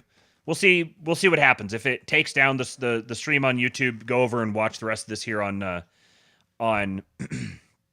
X, where I'm also streaming at Real King Pilled. And reminder, here in about half hour, 45 minutes, we're going to be watching Sicario in the King Pill Discord. So come join us if you'd like to watch Sicario with us. Kingpill.com. Go sign up. Join the club. Come have fun with us. We'll be up late tonight, I'm sure. But here is... It's kind of wholesome. Glenn Beck. This is very, very boomer, but it's very charming. And here's Glenn Beck revealing or cluing in the boomers on the vibe shift in a very boomer way. But honestly, I thought he kind of cooked here. He had me getting hyped. And I think it's a great way to round off the week. Yesterday was just a different day for me. My eyes opened up to some things, and I don't know exactly why, but some things really came clear to me yesterday. And that is what we're waking up to. Trump in the last election are symptoms. We think that is what's driving, but it's not. It's not the reason. It's a symptom. And it's all wrapped up in the collective denial of what is true and real. So what is true and real? Have you noticed that the cowboy, the rugged West, is making a comeback? You see it in television, you see it everywhere. It's making a comeback all of a sudden. Why? And it's coming at the same time our politics are changing. So, which is the chicken and which is the egg? The cowboy, this rugged West, Yellowstone, the TV Yellowstone, or Taylor Sheridan and all of his many 800 shows that seem to be on television, that's not what brought the cowboy back. It's not Kevin Costner on TV grumbling about the land and the legacy. It's not it. It's deeper than that. It's, in some ways, it's that jagged spine of the Grand Tetons. It's the open sweep of the grass that rolls out like God himself just unrolled it and was like, how far can that go? It is the untamed West. But it's not that, because that's a postcard. That's on a TV screen. That's something that nobody in New York sees. That's something that people all over the country have never actually seen themselves. But yet they have that thumping or humming in their chest. And it's something that has been in every American for a very long time. And it has been waiting for us to listen to it. You know, the press, mainstream media, they couldn't figure out Yellowstone at all. Crazy people, they just want that train station to actually exist. It wasn't the vigilante stuff that attracted us to Yellowstone. The bodies dumped in the dark to settle scores, or how Beth acted or what she said. Sure, that played a role. It was entertaining. But that's not what we felt. That was the noise. What got underneath our skin was that there was justice to it. Not vigilante, not perfect, not polished, but there was justice. A line. Somebody was drawing a line in the sand, a common sense line that said, you know what, some things matter too much to let slide. And what were those things? They were heritage. It was family. It was a way of life that's worth planting your feet for. The whole show is about the Duttons losing the ranch. Or is it? Or is it about fighting for something that cannot be left behind? It shouldn't be left behind. Was it the Dutton Ranch, or was it the American way? And not something on a bumper sticker or slogan, but a heartbeat. Something that is deep in all of us. And we feel it. I don't care if you're kicking dust in Wyoming or you're kicking a coffee cup in the streets of New York. It's there. And it's not the hat. It's not the spurs. Those represent this, I guess, because it's the cowboy. And what does the cowboy represent? A handshake that means something. A promise you don't break, because your word is the only thing you own. It's taking your hat off for a woman. It's saying, yes, ma'am. No, sir. Because respect isn't optional. It's standing up. And not just for yourself, but for your family, for your land, your way of life, the things that are worth defending, the things that you have been told for the last 20 years, sit down, shut up, you should be ashamed of that. It's righting wrongs when the law is too slow or too blind to see what's what. Afghanistan withdrawal comes to mind. It's a fierce independence, the kind that says, you know what, I don't have anything against you, but I'm going my own way. I'm going to chart my own path. I'm going to do what others swear that just can't be done. I'm sorry, you think it's too tough? I don't think so. Nothing's too big. Not as long as you have faith in God and the grit of an American, then nothing's too big. That's what the cowboy represents. As long as you have faith in God and the grit of an American, nothing's too big. That's what the cowboy represents. I've talked about this. We're living through this period of legitimate ethnogenesis, where the American identity is really beginning to form and cohere. There's lots of argument over what it actually is. What kind of American are you? And to a certain extent, we don't control what the American identity is. It's kind of a funny thing. We all participate in it, but we're drawing from it as much as it's drawing from us. But there's an American spirit. There's a reason the meme exists that says the European mind cannot comprehend this. Americans are not Europeans. We may have European heritage, but we are not Europeans. And there are Americans who do not have European heritage, and yet they are Americans. Because America has been in its infancy, it's been going through childhood, maybe puberty. But the American identity is still very young on the world stage. And I think a lot of the turmoil that we're going through is this working out of the American identity. But the cowboy and what the cowboy stands for is very key to that. That rugged, indefatigable frontier mindset is something that defines America by the sheer dint of the fact that it exists and the things that led the people who populated the country to populate it in the first place. But it's more than just him. I don't know how to describe it. It's us. It's in all of us. It's who this land shaped us to be. I'm not somebody that would have crossed the Rockies in a creaking wagon. I would have stopped way before that. Snow biting at my hands, Strangely, I am kind of the guy that wouldn't mind being strapped to a rocket and shot up just to stab this red planet of red dust a million miles away or however far it is with a flag, and not because the flag. Why do these explorers do what they do? They don't do it for God or country. That's what the left would tell you. It's jingoism. It's not. They don't do it for God and country. They do it because of God and country, because of what God and this country made us. It's simply who we are. It's why the rest of the world never understands us. And yet, when we live up to those ideals, when we live up to what this land and God created with us, when we live up to who we really are, the world loves us. It's what this land does to you. The mountains, the plains, the rivers that cut through stone, they're not just pretty. I don't know about you, but they call to me. They call to all of us. They make you.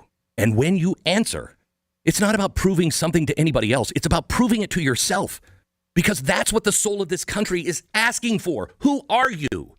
Who can you be? No other country, no other people can feel it like we do. Because this is our DNA.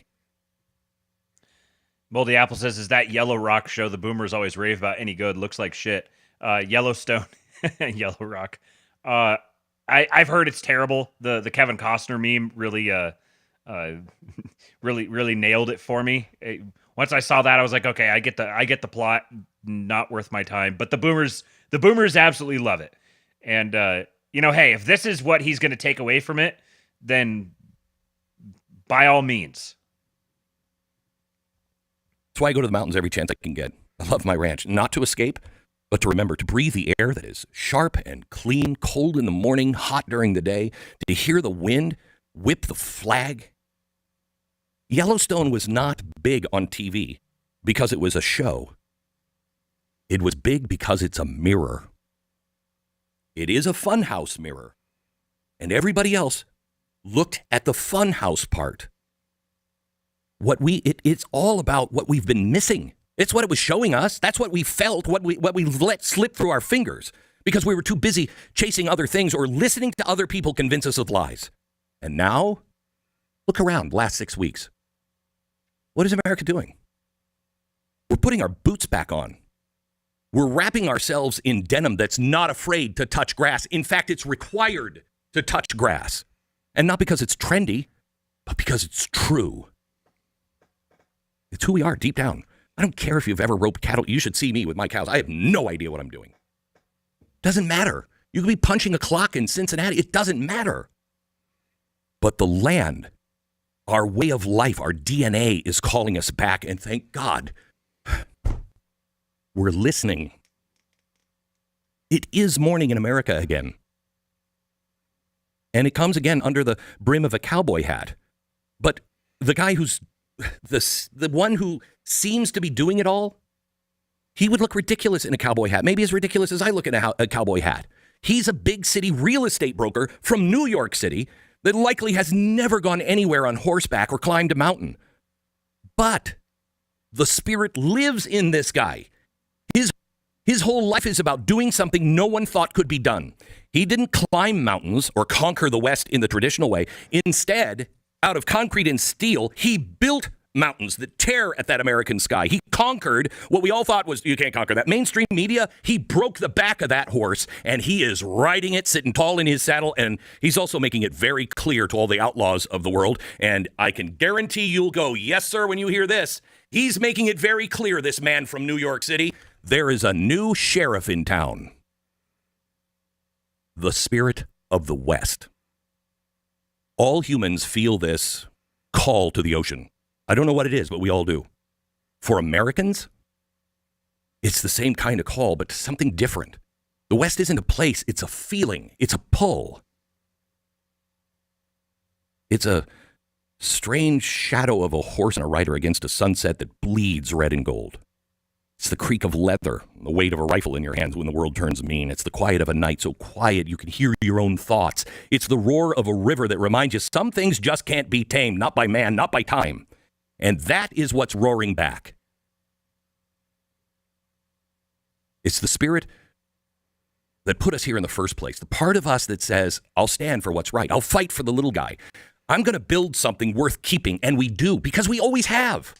From the first people that crossed the oceans to the ones who broke the trails through the mountains, no sane person would ever do that. The dreamers who looked up to the sky and said, I'll go to the moon. And it was never about glory. It was about guts. Knowing that there are some things that are just bigger than you. But you're big enough to meet them anyway. Yellowstone is, again, a mirror of us waking up. It was already there, simmering. It's always there. The photos of the peaks and the plains and the horses, they're not just pictures. They are us. It's the sound of that snap of a flag in the wind. It's the weight of a life lived on your terms, and it is not dead. It is not gone. It is rising again. Because the truth is, it never really left us. You'll feel it wherever you are. You'll hear it in the stories we tell, the songs we sing, the way we look at the world and go, why can't people do it? We'll take it on. You're living in an American era again. We are truly going to see the rebirth of a nation. Not in the boardrooms or the ballots, but first and foremost in the dirt, in the sky, in the soul. It's about a cowboy, an American cowboy coming home. Not because he's lost, because finally he remembered where he belongs. And we're all riding along with him, whether we know it or not. Because no matter what the popular culture tells us, this is really who we are. We're fierce, we're honorable, we're free, we're unbroken. The sun just down low and the shadows were stretching long. But thank God America heard it whispering again, come back. Come back home. We love our boomers, folks.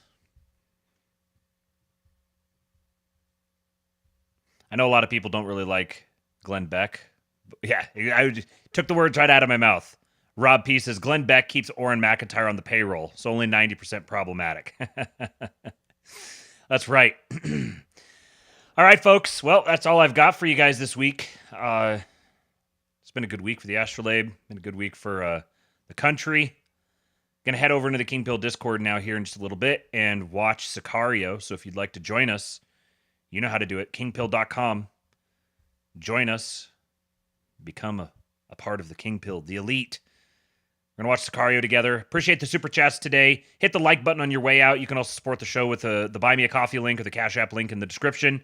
Go subscribe to the King Pilled Substack, which is where I will post all the links of everything that I went through today. It's free to subscribe. There is a paid option if you want to support that way. I appreciate all the support, guys. It means a lot.